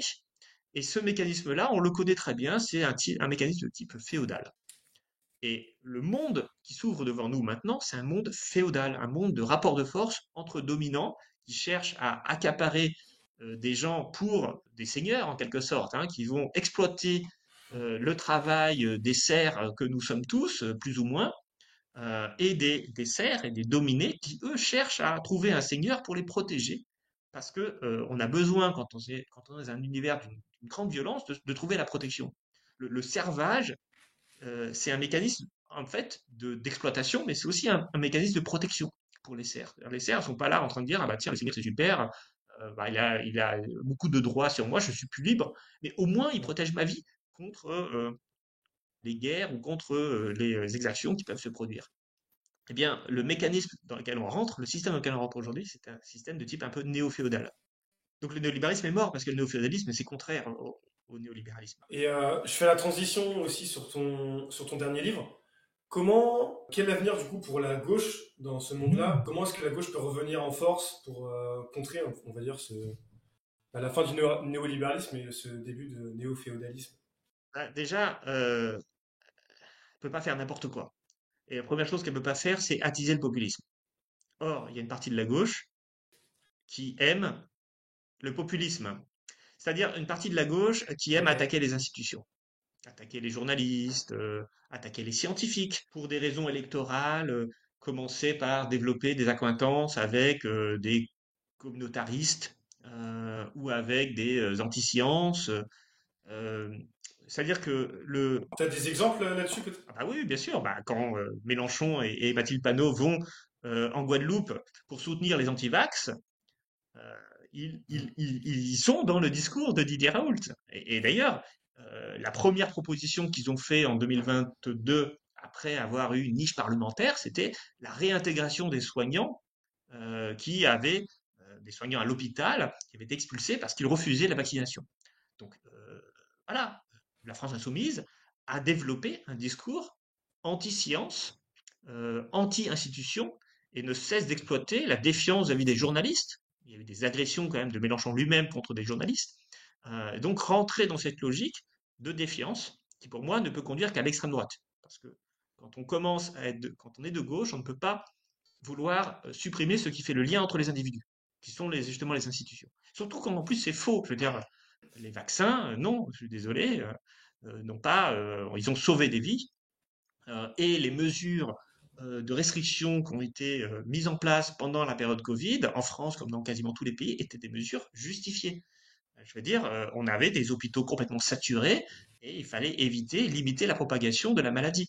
C'est pas une question de protéger les vieux, c'est une question de protéger nos hôpitaux. C'est ça aussi que beaucoup de gens n'ont pas compris. Bon, et aujourd'hui, tous les antivax, hein, ils sont derrière Trump, hein, aujourd'hui, et tous les complotistes. Donc, quand la gauche commence à prendre ce discours-là, elle, euh, elle s'auto-saborde. Et elle ne peut pas être une réponse, en fait, au néolibéralisme. Elle pousse vers le néo-féodalisme. Donc ça, c'est un énorme problème. Je peux te redonner des exemples sur l'importation du conflit israélo-palestinien aujourd'hui, mener toute une campagne électorale européenne avec derrière Gaza ce qu'a fait la France Insoumise en mettant numéro 4, donc éligible, une militante palestinienne alors que le rôle de l'Union européenne n'est évidemment pas cela, ce n'est pas de mener une politique étrangère, et qu'on sait très bien qu'on ne pourra rien faire si on est élu pour résoudre le conflit palestinien. Ça veut dire aussi pousser les affects, pousser la radicalisation des comportements et des idéologies des uns et des autres, au lieu de parler du néolibéralisme, qui est quand même l'Union européenne, Hmm. c'est l'institution qui organise ce néolibéralisme. Bon, bah, c'est gentil de nous parler du conflit israélo-palestinien. Enfin, je veux dire, moi, je suis d'accord avec le fait que ce qui se passe à Gaza, c'est catastrophique. Mais c'est pas comment dire, c'est pas l'Union européenne ne peut pas y faire grand-chose à ça. Enfin, elle pourrait faire des choses. Je ne vais pas rentrer dans le débat, mais en tout cas, mettre l'accent uniquement sur cette question-là et ne pas voir, ne jamais dire que l'Union européenne c'est l'institution qui organise le néolibéralisme et qui affaiblit nos institutions, c'est quand même paradoxal quand on est de gauche. Et alors évidemment, je peux aussi parler d'une autre gauche qui, elle, est néolibérale. Hollande, c'est l'archétype de la gauche néolibérale. Donc elle qui est très content, qui pense que le grand marché unique va nous sauver tous. La gauche qui a soutenu le rapport Draghi, qui est une catastrophe dans ce qui est ses propositions. Bon, Tu peux rappeler peut-être ce que c'est le rapport à mais Draghi? le rapport Draghi, c'est un rapport qui vise à comprendre pourquoi l'Union européenne n'est pas assez compétitive. Hein. C'est le rapport sur la compétitivité de l'Union européenne. Il a été écrit par l'ancien président de la Banque centrale européenne, Mario Draghi, financé par la Commission européenne et qui va tout libéraliser. Alors, tout libéraliser au sens d'organiser, d'approfondir le grand marché, c'est-à-dire d'empêcher les États de mener des politiques économiques indépendantes. Donc, ça va approfondir le néolibéralisme dans le sens où ça enlève des outils de politique économique aux États et ça les remplace par des outils politiques économiques qui vont être pris à l'échelle européenne mais sans véritablement discussion démocratique. Et là, on se retrouve avec des Thomas Piketty ou des Aurore Lalucq, députée européenne de gauche, hein, donc tous les jeux de gauche, qui disent ah c'est super, c'est un super rapport, voilà, continuons enfin faisons ce que Mario Draghi dit qu'il faut faire. Alors il disait sur la question investissement public que Mario Draghi demande, mais en réalité l'essentiel du rapport de Mario Draghi c'est pas du tout ça, hein, c'est l'approfondissement du marché unique européen et la limitation du pouvoir politique. Donc ça, bah, ça contribue à rendre l'État impuissant et donc ça contribue à approfondir le gouffre qu'il y a entre ce que l'État fait et ce que les gens attendent de l'État. Voilà, donc c'est ces exemples de gauche qui n'ont rien compris et qui font n'importe quoi. Je pense à la France Insoumise et puis à la gauche de fait néolibérale. Hein. Piketty a beau dire les inégalités c'est mal, il faut corriger les inégalités. En réalité, c'est un économiste néolibéral parce qu'il ne critique jamais le marché. Jamais. C'est juste, il faut rétablir l'égalité en remettant une fiscalité pour enfin, aider davantage les pauvres et prélever les riches. Et aujourd'hui, la Ok. gauche, y compris la gauche France Insoumise, c'est une gauche fiscale. Elle veut de la redistribution fiscale. Ok, on l'a vu d'ailleurs dans le débat sur le budget. Mais la redistribution fiscale, pardon, mais ça ne sort pas du néolibéralisme, en fait. Ça accepte le marché et puis ça ensuite essaie d'en atténuer les effets en redistribuant un peu plus. Et du coup, selon toi, comment la gauche doit faire pour refaire surface? Quel système économique il faudrait? Alors, je vais donner un exemple. Donc d'abord, il faut retrouver un lien entre les politiques économiques et la démocratie. C'est ça le cœur. C'est-à-dire qu'il faut retrouver le droit de faire des politiques économiques qui soient ce qu'on appelle discrétionnaires, c'est-à-dire garder le marché, mais permettre aux États d'avoir des actions en dehors du marché, et même contradictoires à la logique du marché. Un exemple très populaire en France, remis en cause par personne, c'est par exemple le prix unique du livre.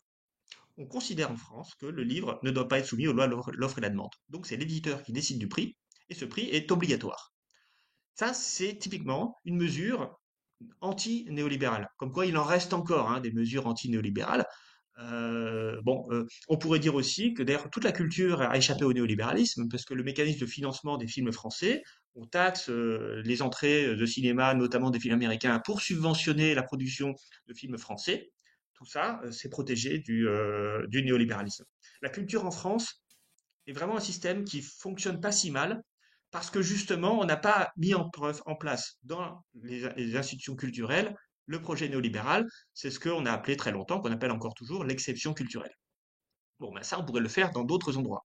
Et encore une fois, ça ne veut pas dire qu'on supprime le marché, hein, parce que les éditeurs sont privés, les libraires sont privés. Euh, voilà, il y a bien un marché du livre qui existe. C'est pas l'État qui lui-même décide quels auteurs méritent d'être édités et qui organise la production de livres. C'est un écosystème entièrement privé, mais organisé selon des logiques où on essaye de ne pas avoir uniquement le prix de marché comme élément central de coordination de l'offre et de la demande. J'aime bien cet exemple parce que on ne se rend pas compte à quel point la culture est privilégiée en France. C'est vraiment le seul secteur. On a laminé notre industrie, on a laminé notre agriculture, on a laminé au nom du néolibéralisme, on a organisé la finance de manière, enfin, voilà, en libéralisant tout. Par contre, on a protégé la culture et tout le monde en est content. Ah bah alors, discute. Y compris d'ailleurs sur l'allocation chômage avec le régime des intermittents, etc. Bon bah alors pourquoi est-ce que quand ça fonctionne là et ça fonctionnerait pas ailleurs dans les autres secteurs? Alors, un truc que j'aimerais que voir faire, c'est l'agriculture. L'agriculture a été protégée pendant un certain temps du néolibéralisme avec la politique des prix garantis, qui est une politique française inventée dans les années 50. Là aussi, j'y reviens dans mes ouvrages, notamment dans l'économie du réel et dans Déclin et chute du néolibéralisme. Je renvoie pour ceux qui veulent approfondir la question. Mais on n'a pas mis en place le système des prix garantis agricoles pour rien. On l'a mis en place parce que c'était nécessaire non pas simplement pour les agriculteurs, non pas pour protéger les revenus des agriculteurs, mais pour moderniser l'agriculture française. Et cette politique de prix garanti, eh bien, on l'a démantelée dans les années 90, au moment où voilà, où la vague néolibérale a submergé le monde. Et aujourd'hui, ben voilà, aujourd'hui, on a une agriculture française qui ne peut plus nourrir la France. On a perdu, on avait des excédents agricoles très importants. On vendait partout dans le monde. Donc on n'avait pas de problème de souveraineté alimentaire. Et maintenant, aujourd'hui, on a un problème de souveraineté alimentaire. Chaque année qui passe, on voit des hectares et des kilomètres carrés de terre qui sont arrêtés d'être cultivés. Et la production agricole française baisse. Elle baisse pour des raisons, je ne vais pas revenir d'ici, mais qui sont au cœur de la concurrence déloyale que livrent un certain nombre de pays. Bon, les agriculteurs, ils voient leurs revenus s'effondrer, et bien évidemment, ils sont en colère contre ce système. Et le problème, c'est que c'est pas qu'un problème d'agriculteurs, c'est un problème de si jamais les flux internationaux de marchandises, pour une raison X ou Y, il y a une guerre, ou il n'y a plus d'essence, ou je ne sais pas quoi, sont arrêtés, on n'aura pas de quoi se nourrir. Et donc ça, c'est problème. C'est un grand problème. Et dans l'histoire économique, l'agriculture a toujours été une notion fondamentale. Euh, on a l'impression, c'est 2% du PIB, c'est pas grave, mais quand vous pourrez plus manger à votre faim, vous verrez si c'est pas grave. Et donc là, il Mm. faudrait, de la même façon qu'on protège la culture en France, eh ben, il faudrait qu'on protège euh, l'agriculture. Et donc là, et moi j'ai travaillé et d'ailleurs je continue de travailler sur cette question, mais j'en ai un peu parlé dans un article, bah, dans ce livre, La gauche peut-elle combattre le néolibéralisme? Je termine sur cette ouverture-là. Je pense qu'il faut protéger le secteur vivrier agricole et qu'on a les moyens de le faire. Voilà, donc ça c'est une manière de sortir du néolibéralisme pour l'agriculture. Bon, on pourrait sortir aussi pour les médicaments, l'industrie pharmaceutique, parce que ça aussi c'est une industrie vitale. Et celle-ci aussi, elle a été laminée par le néolibéralisme. Je vois que l'heure tourne. J'aurais aimé qu'on parle un peu des croissances, quoi, croissance verte, enfin, etc. Mais je pense qu'on n'aura pas trop le temps. Non, mais sur la décroissance, c'est vrai que bon, j'ai eu des débats avec Timothée Parry, j'ai lu son ouvrage. Et pour le dire très rapidement, ce qui m'embête avec les théoriciens de la décroissance, c'est que c'est très joli, c'est des jolis mots, des jolies phrases, des jolies idées, mais ça n'a aucune application pratique. Euh, Demandez à un décroissant s'il a le pouvoir, qu'est-ce qu'il fait, quelle première mesure il fait. Timothée Parry a récemment dit qu'il était contre le capitalisme. Très bien. Bon, alors qu'est-ce qu'on fait? On supprime la propriété privée des moyens de production? On supprime le marché? On étatise tout. Ça veut dire quoi? Les communistes conséquents, ils savent ce que ça veut dire être anticapitaliste. Et ils te disent, première loi, nationalisation de tous les moyens de production. Ça, au moins, c'est clair. Est-ce que c'est ça que veut faire les décroissants? Ben, en fait, non, parce qu'ils sont contre l'État. Donc, comment fait-on pour organiser la propriété collective des moyens de production? Je veux dire, le capitalisme, c'est un régime très simple, hein. C'est trois choses. Le marché, le rapport salarial et la propriété privée du capital. Si on a ces trois choses-là ensemble, alors on est dans un système capitaliste. Moi, j'ai pas entendu de décroissant me dire autre chose qu'on va interdire la publicité, comme mesure concrète. Ah bah, très bien, on interdit la publicité. Ben, je suis désolé, mais on n'est pas sorti du capitalisme en faisant ça. Voilà, donc moi j'en ai marre qu'on ait des beaux discours, mais qu'on n'ait aucune capacité de mettre en pratique ces discours. Et les expériences de décroissance faites par Vincent Léger, par exemple, bah, celui qui a écrit le livre dans la collection Fake or Not, euh, qui sont des expériences qui n'existent, qui ne peuvent exister. Alors, c'est des petites communautés qui veulent organiser avec des technologies simples dans un monde décroissant, mais ce système-là ne peut fonctionner que dans un environnement capitaliste. Il n'a pas démontré que ce système-là peut fonctionner de manière autonome. Et d'ailleurs, Vincent Léger publie des livres dans un système capitaliste et il vend ses livres à des gens qui ont des revenus issus du capitalisme. On ne peut pas isoler une communauté, enfin, si on veut vraiment isoler une communauté décroissante, alors qu'elle aille sur une île déserte et qu'elle n'ait pas de contact avec les autres et qu'elle ne trouve pas de revenus des autres. Parce que quand on vit avec le RSA, quand on dit décroissant, bah, je suis désolé, mais on ne peut pas dire qu'on est décroissant quand on met ses enfants dans l'école publique financée par les impôts du système capitaliste. Voilà, donc moi, je voudrais bien savoir comment on passe d'un système capitaliste à un système décroissant, autrement qu'avec des bonnes Et intentions et des beaux discours. ça tombe bien parce que je l'ai invité pour un prochain épisode, donc je pourrais lui demander, tu pourras écouter ce qu'il te Et ce qu'il répondra, dira ce qu'il sur demandera. comment je fais pour supprimer la propriété privée des moyens de production. Est-ce que ça veut dire que j'exproprie tous les propriétaires d'entreprise? Voilà. Si c'est ça, sortir du capitalisme, moi je veux bien. C'est dire la raison pour laquelle moi je ne parle jamais de Après, sortir du capitalisme. Parce que honnêtement, Je ne sais pas comment le faire dans un régime démocratique en partant du système actuel. On Mm. peut inventer tous les systèmes B qu'on veut, mais aujourd'hui on est dans le système A. Si on n'a pas conçu le chemin pour aller du système A dans lequel on est vers le système idéal B qu'on veut faire, alors ça n'a aucun sens de penser au système B. C'est-à-dire il faut savoir comment y arriver. Après la décroissance, bon là, je vais pas me faire l'avocat non plus de la décroissance, mais je pense que c'est quand même avant tout dire le PIB, donc la croissance du PIB, il faut arrêter de s'en occuper. Ça doit pas être l'élément central, la boussole de nos politiques Oui, mais économiques. ça n'est pas la C'est boussole. aussi revenir. Ça n'est pas la boussole. Ça n'est pas la boussole parce que, en fait, la croissance du PIB, on ne l'a conçue que 100, 150 ans après que la croissance soit arrivée. On n'a pas eu la croissance parce qu'on a cherché la croissance. On a constaté la croissance a posteriori, 150 ans après. Euh, c'est, c'est- c'est- Ça n'est pas. Et par ailleurs, Là, on divague oui, un oui, peu. non, mais je dis ça parce Ça que fait beaucoup, mais c'est vrai. Bon, j'essaie d'écrire un livre aussi sur la décroissance, donc c'est pour ça que moi, c'est des choses. Mais euh, une fois qu'on a, enfin, ce que cherche la politique publique, ce que cherchent les gens, c'est du pouvoir d'achat et moins de chômage. Et la politique publique, elle est liée à ça. Alors, et en faisant ça, eh bien, de fait, on arrive à de la croissance économique. Mais on peut, si on arrive à dire aux gens, ben, voilà, on va baisser vos salaires, parce que faire de la décroissance, on sait faire. On a fait ça en Grèce. En Grèce, le PIB par habitant, il a baissé de 25%. Non mais attendez, après, c'est tout le discours entre récession voilà, et le décroissance, c'est pas discours la même chose. récession, eh ben, je suis désolé, mais ça, c'est du bullshit complet. Parce que on sait organiser une récession, et une récession, c'est la baisse du PIB. Et moi, je suis désolé, mais il y a pas de décroissance heureuse. En tout cas, c'est pas prouvé du tout. Parce que, en fait, si on organise la baisse du PIB, on fait une récession. Techniquement, c'est la même chose.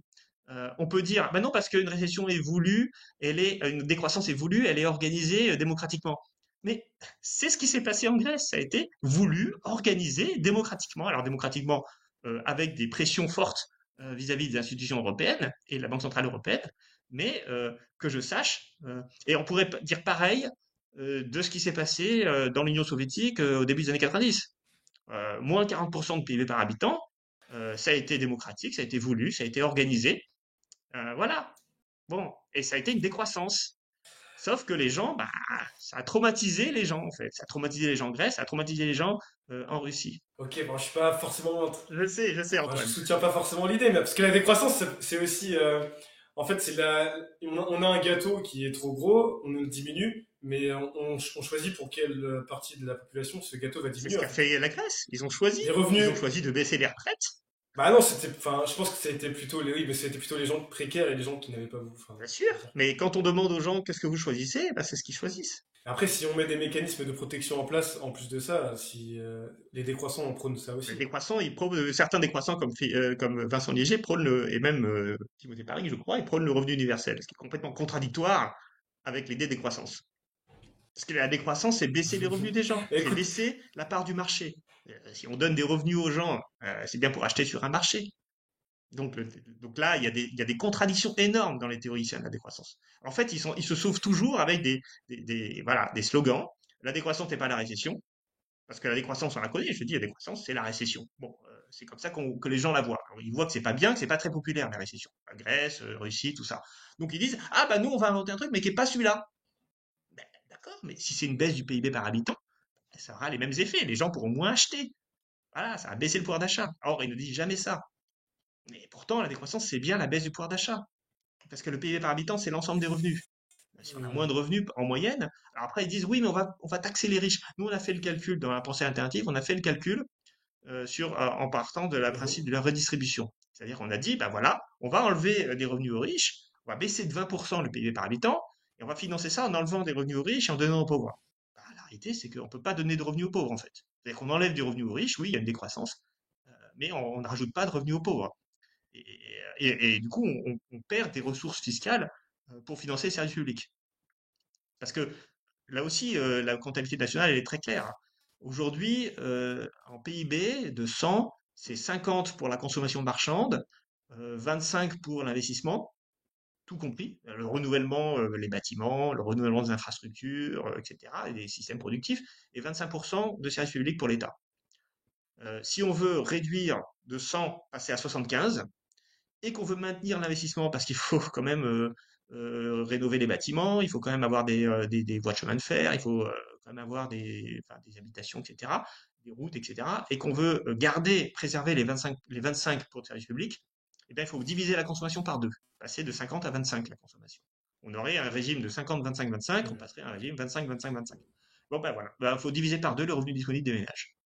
Ah, vas-y pour vendre ça de manière démocratique. Et là, on a fait une décroissance de 25% uniquement. Mais écoute, je lui demanderai pendant l'entretien et Désolé, voir ce hein, qu'il te je me répond. suis un peu. Donc, si, il faudra suivre le prochain épisode pour. Voilà, il y a une suite logique. Donc, si tu veux bien, on passe à la dernière partie, le dessert.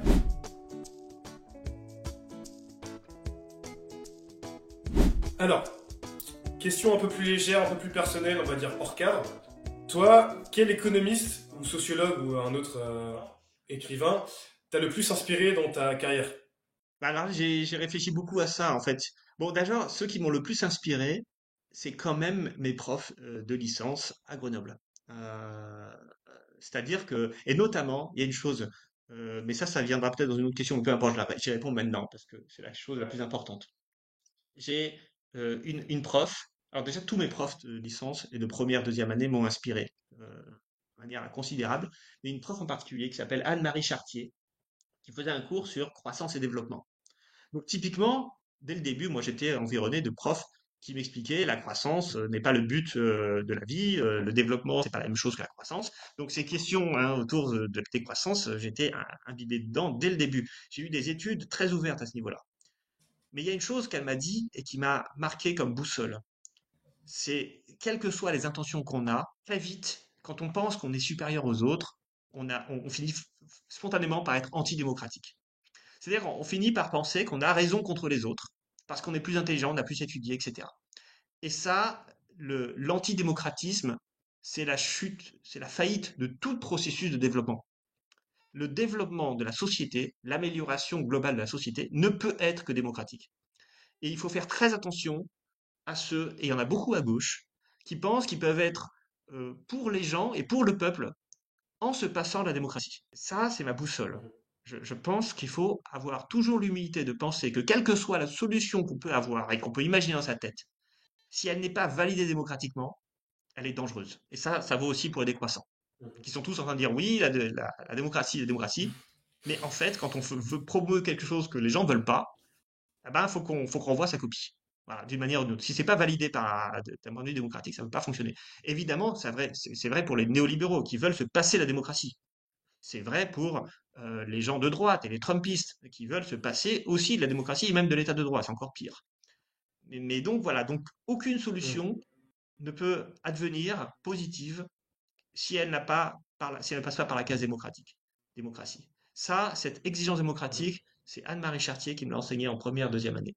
C'est sans doute la chose la plus inspirante qui conditionne toute ma pensée aujourd'hui.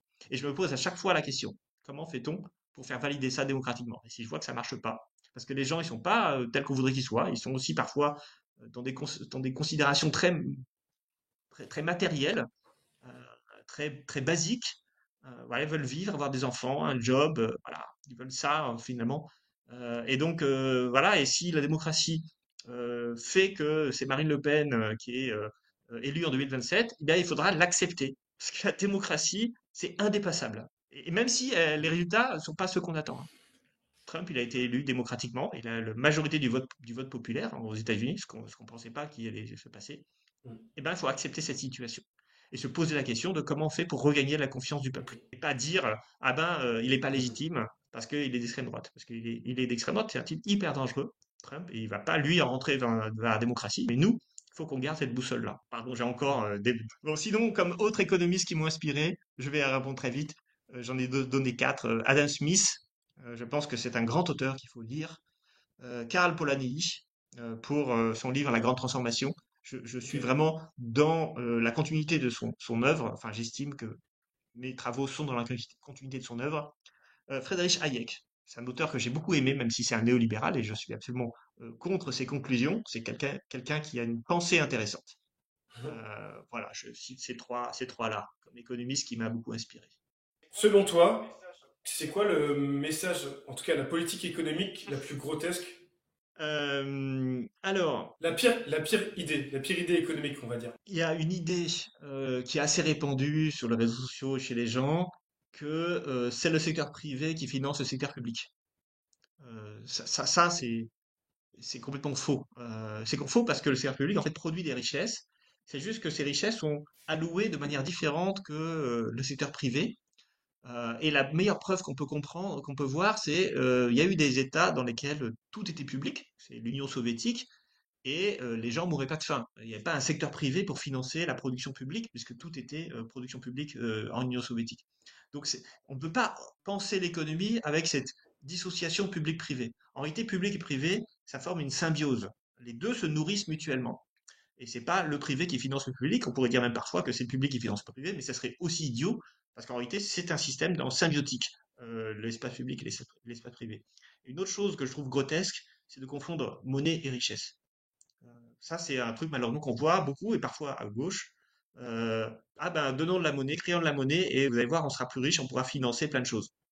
En fait, non, la monnaie n'est pas de la richesse. La richesse, c'est l'économie réelle. Et si tu te souviens, dans les cours, j'avais insisté en cours pour dire il faut comprendre l'économie à partir de la circulation réelle. Et ensuite, on introduit la monnaie pour essayer de comprendre d'autres mécanismes. La monnaie, évidemment, est un système très important dans l'économie capitaliste. Mais en fin de compte, l'économie, c'est je travaille, je produis des choses matérielles ou des services et je distribue sous une forme marchande ou non marchande ces services ou ces produits matériels. Et ça, c'est ça le cœur de l'économie. Et la monnaie ne produit pas en elle-même de la richesse. Voilà, ces deux choses-là me paraissent grotesques. Question qui aura pu avoir sa place dans le plat, mais selon toi, est-ce que l'économie est une science exacte? Essaie de pas non plus divaguer trop longtemps, mais Ouais. très rapidement. Donc, ben, je vais faire. Parce que, en fait, on entend dans le discours, on va dire, d'économistes, on va dire, un peu plus dominants, que, en gros, l'économie, c'est une science exacte et il y a des vérités économiques qui ne doivent pas être débattues et c'est comme ça, c'est une vérité absolue. Oui, d'abord, je pourrais dire qu'il n'y a pas de science exacte. C'est-à-dire que toute la science est un processus de construction de connaissances. Même les sciences physiques ne sont pas exactes. C'est-à-dire qu'on sait que le modèle standard qui permet de comprendre le fonctionnement de l'univers, on sait qu'il n'est pas complet, qu'il manque des choses. Donc on pourrait parler de science expérimentale plutôt que de science exacte. L'économie est donc pas une science exacte puisqu'il n'en existe pas. Donc l'économie, bien sûr, pas plus qu'une autre. Euh, c'est toujours un système en discussion. Bon, par contre, l'économie a aussi, en tant que... Alors d'abord, moi, je crois que c'est une science. Je crois que c'est une science dans le sens où elle cherche à construire un discours cohérent sur le monde. Et la science, c'est ça. La science, c'est quand même d'essayer de comprendre le monde qui nous entoure. Et si on considère qu'il existe des actions, des comportements économiques dans le monde, eh bien, l'économie permet de comprendre cela. Seulement, le problème de l'économie, c'est que bon, c'est une science humaine, et sur une science humaine, on ne peut pas faire d'expérience. Par ailleurs, la même expérience peut avoir des résultats différents, parce que le comportement économique n'est jamais isolé des autres comportements sociaux, et l'économie, la réalité économique n'existe pas en tant que telle, c'est-à-dire qu'elle n'existe qu'en interaction avec une réalité sociale, politique, historique, géographique, etc. Donc, les savoirs en économie, ils existent, mais ils sont toujours contextualisés, et donc ce sont quasiment jamais des vérités absolues. Contrairement aux savoirs scientifiques, chimiques ou autres, enfin des autres sciences naturelles, qui eux sont vrais tout le temps. C'est-à-dire, la loi de la gravitation, elle est vraie tout le temps. Alors on sait que un objet va pas tomber de la même façon sur la Lune ou sur la Terre, parce que la gravité sera pas le même, et c'est les mêmes lois qui vont concourir à la chute d'un objet. En économie, malheureusement, les comportements économiques sont complètement imbibés de comportements culturels, d'institutions générales qui sont différents d'un pays à l'autre et même d'un moment à l'autre dans l'histoire. Et donc, trouver des lois générales en économie, c'est quasiment impossible. Euh, voilà. Mais ça ne veut pas dire qu'il n'y a pas un savoir. Si on arrive à le contextualiser, on peut dire des choses. C'est juste que ça sera vrai dans un contexte, ça sera pas vrai de manière générale. Ok. Imaginons, monde, on est dans le multivers, peut-être que ça pourrait arriver. David Kella, ministre de l'économie, qu'est-ce que tu mettrais en place comme politique, la première politique que tu mettrais en place? Ben, la politique dont j'ai parlé sur l'agriculture, ben, je pourrais étendre après à d'autres secteurs. C'est-à-dire, Ok. moi, sur la culture, j'ai vraiment une idée qu'il faut dissocier l'agriculture marchande de l'agriculture vivrière. Alors, je créerais un sous-secteur agricole. En fait, je dirais, les règles européennes et le libre-échange s'appliquent à l'agriculture marchande, qui est une agriculture d'exportation, mais il faut préserver un système agricole vivrier soumis à des règles spécifiques qui a la priorité, c'est-à-dire que et ce secteur vivrier peut être d'ailleurs pas uniquement sur la France entière, il peut être localisé parce qu'il faut en gros le plus possible qu'on puisse se nourrir localement. Mais si on veut se nourrir localement, bah, il faut créer des systèmes de protection qui permettent de donner la priorité à certains produits locaux sur les produits importés, soit d'une autre région éloignée, soit d'autres pays du monde. Et je sais que ça, c'est possible. Je sais qu'on peut mettre ça en place, y compris sans sortir de l'Union européenne. Il faut juste négocier avec l'Union européenne sur le fait que certains produits agricoles doivent être extraits de la marchandise. On ne supprime pas le marché unique fonctionne pour les marchandises, mais on dit certains produits agricoles ou certaines façons de produire dans l'agriculture ne doivent plus être considérés comme des marchandises et donc méritent d'être organisés selon une logique différente de celle de l'offre et la demande et de la concurrence à l'échelle mondiale. Mais ça, c'est la première mesure que je mettrai. Après, il y en aura beaucoup d'autres, mais en tout cas, Ok. c'est ça.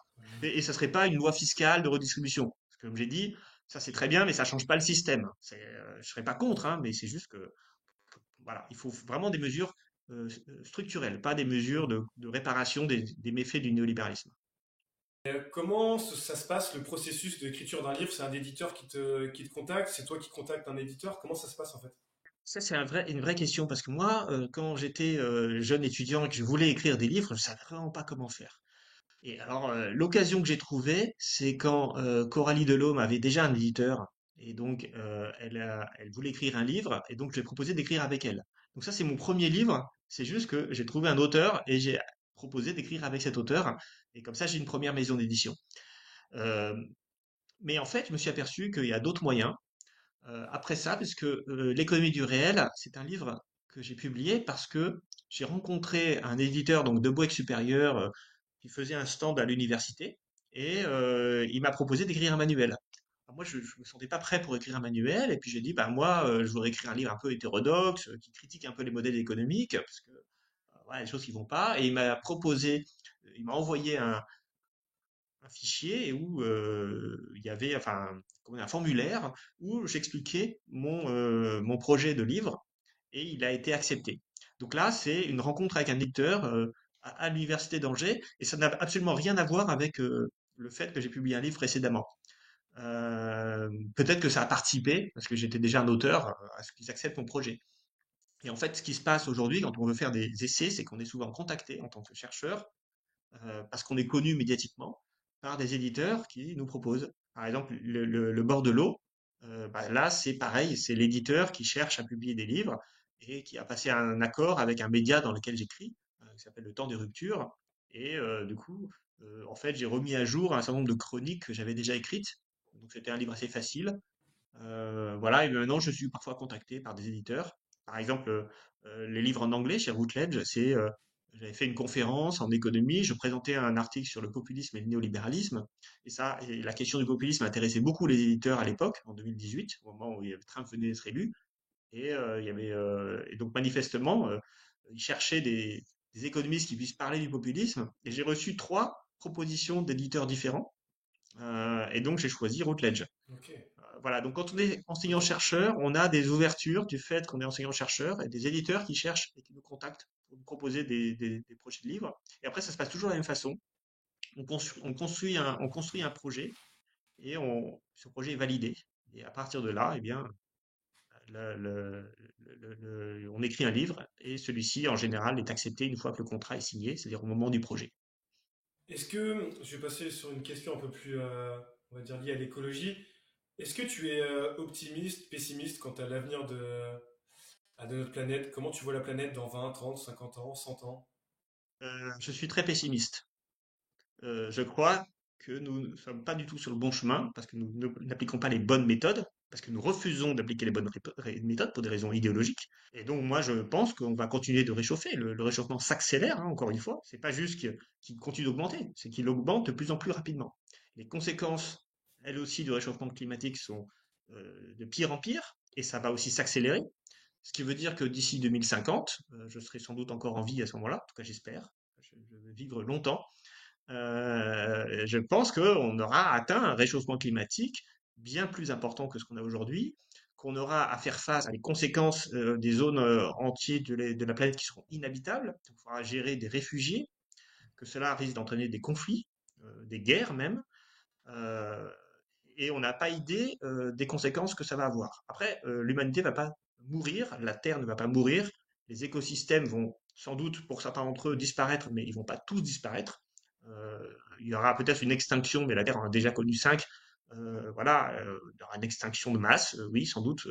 C'est-à-dire que beaucoup d'espèces vont disparaître. Voilà, mais l'humanité va pas disparaître à cause de ça, ni la nature, ni la Terre. Le problème, c'est comment va-t-on gérer ces conflits? Et là, ce qui se passe aujourd'hui, c'est les gens commencent déjà à prendre conscience qu'il va falloir gérer les conflits et qu'est-ce qu'ils font? Ben, ils votent pour des leaders d'extrême droite, nous d'abord et les autres après. Et on va pas Mhm. arriver vers un monde solidaire en fait, hein, avec le réchauffement climatique. Donc, je suis très inquiet sur les conséquences sociales pour nos libertés individuelles que va avoir le réchauffement climatique. Heureusement, Ok. la Terre sera moins peuplée dans 30 ou 40 ans parce que la démographie régresse partout dans le monde. Mais voilà, mais c'est pas pour ça que c'est pas pour ça qu'on va réussir à gérer les problèmes. En fait, voilà, je pense qu'on va pas les gérer correctement. Est-ce qu'on peut terminer peut-être pour un... Bon, t'as déjà cité un conseil de ton ancienne professeure, mais est-ce que tu aurais un conseil à donner aux étudiants actuels? Oui. Bon, oubliez ce que je viens de dire sur le fait qu'on va tous mourir et que, enfin, on va tous mourir quoi qu'il arrive, hein, mais bon, faut quand même continuer de se projeter dans l'avenir. L'avenir, le pire n'est jamais certain. Voilà, moi je crois que je suis très pessimiste sur l'avenir, mais peu importe, il va bien falloir qu'on vive. Et heureusement, en France, je vais pas dire qu'on sera protégé, mais enfin les pays riches pourront plus facilement s'adapter aux conséquences du réchauffement climatique que les pays pauvres. Voilà, donc votre avenir, vous, personnel, individuel, il n'est pas forcément... Déjà, donc, ok, vous avez le droit de vous angoisser, mais continuez quand même d'investir, continuez de faire des enfants, continuez de croire en l'avenir, parce que même si l'avenir, c'est la mort pour chacun d'entre nous, il faut quand même qu'on accepte l'illusion de pouvoir faire des choses. Voilà, et ça vaut le coup quand même d'essayer d'avancer et de réussir des choses. Et donc, le conseil que j'ai à donner, si on veut avancer et réussir des choses, ben, il faut pas s'auto-limiter. Moi, ce que j'ai remarqué, c'est que les gens issus des catégories supérieures, j'en fais pas partie, hein, moi, ma classe, mes parents sont des classes moyennes, hein. Voilà, c'est pas, j'ai grandi dans un lotissement, j'ai pas grandi en centre-ville, j'ai pas fait les meilleurs lycées privés, j'ai pas fait des grandes écoles. Et donc, ce qui se passe quand on vient d'un milieu modeste ou de classe moyenne, je viens pas d'un milieu modeste, et pas pauvre, mais quand on vient pas d'un milieu de classe supérieure, on a tendance à s'interdire d'essayer des choses. Et ça, c'est hyper dommage. Parce qu'en fait, ce qui fait que les classes supérieures s'auto-reproduisent, c'est que leurs enfants, ils ont confiance en eux, on leur a inculqué cette confiance en eux, cette légitimité d'appartenir à la classe supérieure, et donc ils réussissent mieux parce qu'ils ont plus confiance, pas parce qu'ils sont meilleurs que les autres. Et donc moi, si j'ai un conseil à donner, c'est ne vous auto-censurez pas. Croyez-y. Même si vous venez de classe moyenne ou inférieure, il y a aucune. Le monde est plus ouvert que ce que vous croyez. Il y a plus de capacité de réussir que ce qu'on croit. Il faut juste y aller et essayer. Écoute, merci pour ce beau message d'espoir en tout cas. Peut-être que tu as des actualités, un nouveau livre qui est en préparation, peut-être que tu as des Ah oui, actus. alors je travaille sur la décroissance. Alors j'ai une série d'articles que je publie sur le site Elucide. Donc là j'ai mis ça entre parenthèses parce que j'ai eu beaucoup de choses à faire. Voilà. Mon autre Ouais. actualité, c'est que je suis en train de passer mon habilitation à diriger des recherches afin de devenir full professeur, hein, donc enfin full professeur, pardon, je dis ça en anglais, mais professeur des universités. Je suis en ce moment aux États-Unis et quand j'explique aux gens, je leur dis full professeur parce qu'ils comprennent pas sinon. Voilà, donc Oui. bon, si je deviens pas professeur des universités, c'est pas grave. Moi, mon objectif, c'est quand même surtout de continuer d'écrire des livres et de participer au débat public. Je peux tout à fait le faire d'où je suis, en tant que maître de conférence. Mais Mm. bon, c'est le dernier diplôme à acquérir. Donc là, j'ai suffisamment de publications et de travaux pour pouvoir postuler légitimement à cette habilitation à diriger des recherches et ensuite postuler à un poste de professeur des universités. Donc ça, c'est mon combat d'aujourd'hui, on pourrait dire, mais c'est pas le combat prioritaire de ma Ok. vie. Voilà, j'aurai quoi qu'il arrive cette sécurité de l'emploi et cette capacité à intervenir, à écrire des livres, même si je suis pas professeur des universités, si j'ai pas d'HDR. En tout cas, c'est tout ce qu'on te souhaite. Merci, merci Antoine. J'espère que tu pourras très intéressant. Et en tout cas, je voulais te remercier également d'avoir pris de ton temps. Tu m'as accordé du temps donc, pour cet épisode. Donc je te remercie parce que pour l'instant, les épisodes ne sont pas encore sortis. Donc, franchement, merci de ta confiance. Eh ben écoute, merci à toi de m'avoir proposé cette invitation, cette discussion. Voilà, j'ai conscience que je parle un peu cash parfois, voilà, mais je pense que c'est mieux. C'est mieux de dire les choses C'est mieux. telles qu'on les pense, quitte à choquer un peu. Et parfois, c'est bien de choquer un peu pour permettre aux gens voilà, de penser différemment les choses. Voilà, donc merci en tout cas à toi pour cette invitation. En tout cas, merci. Je mets en description peut-être les liens vers tes livres. Oui, ou ma page. Tu peux mettre ma page perso de l'université parce que toutes mes publications y compris mes livres sont référencées. Bah, super, je mettrai ça et tout est bon. Merci. Ok, en tout cas, merci beaucoup David et puis peut-être à une prochaine fois pour un autre épisode, je sais pas. Peut-être. Allez, à bientôt. En tout cas, super.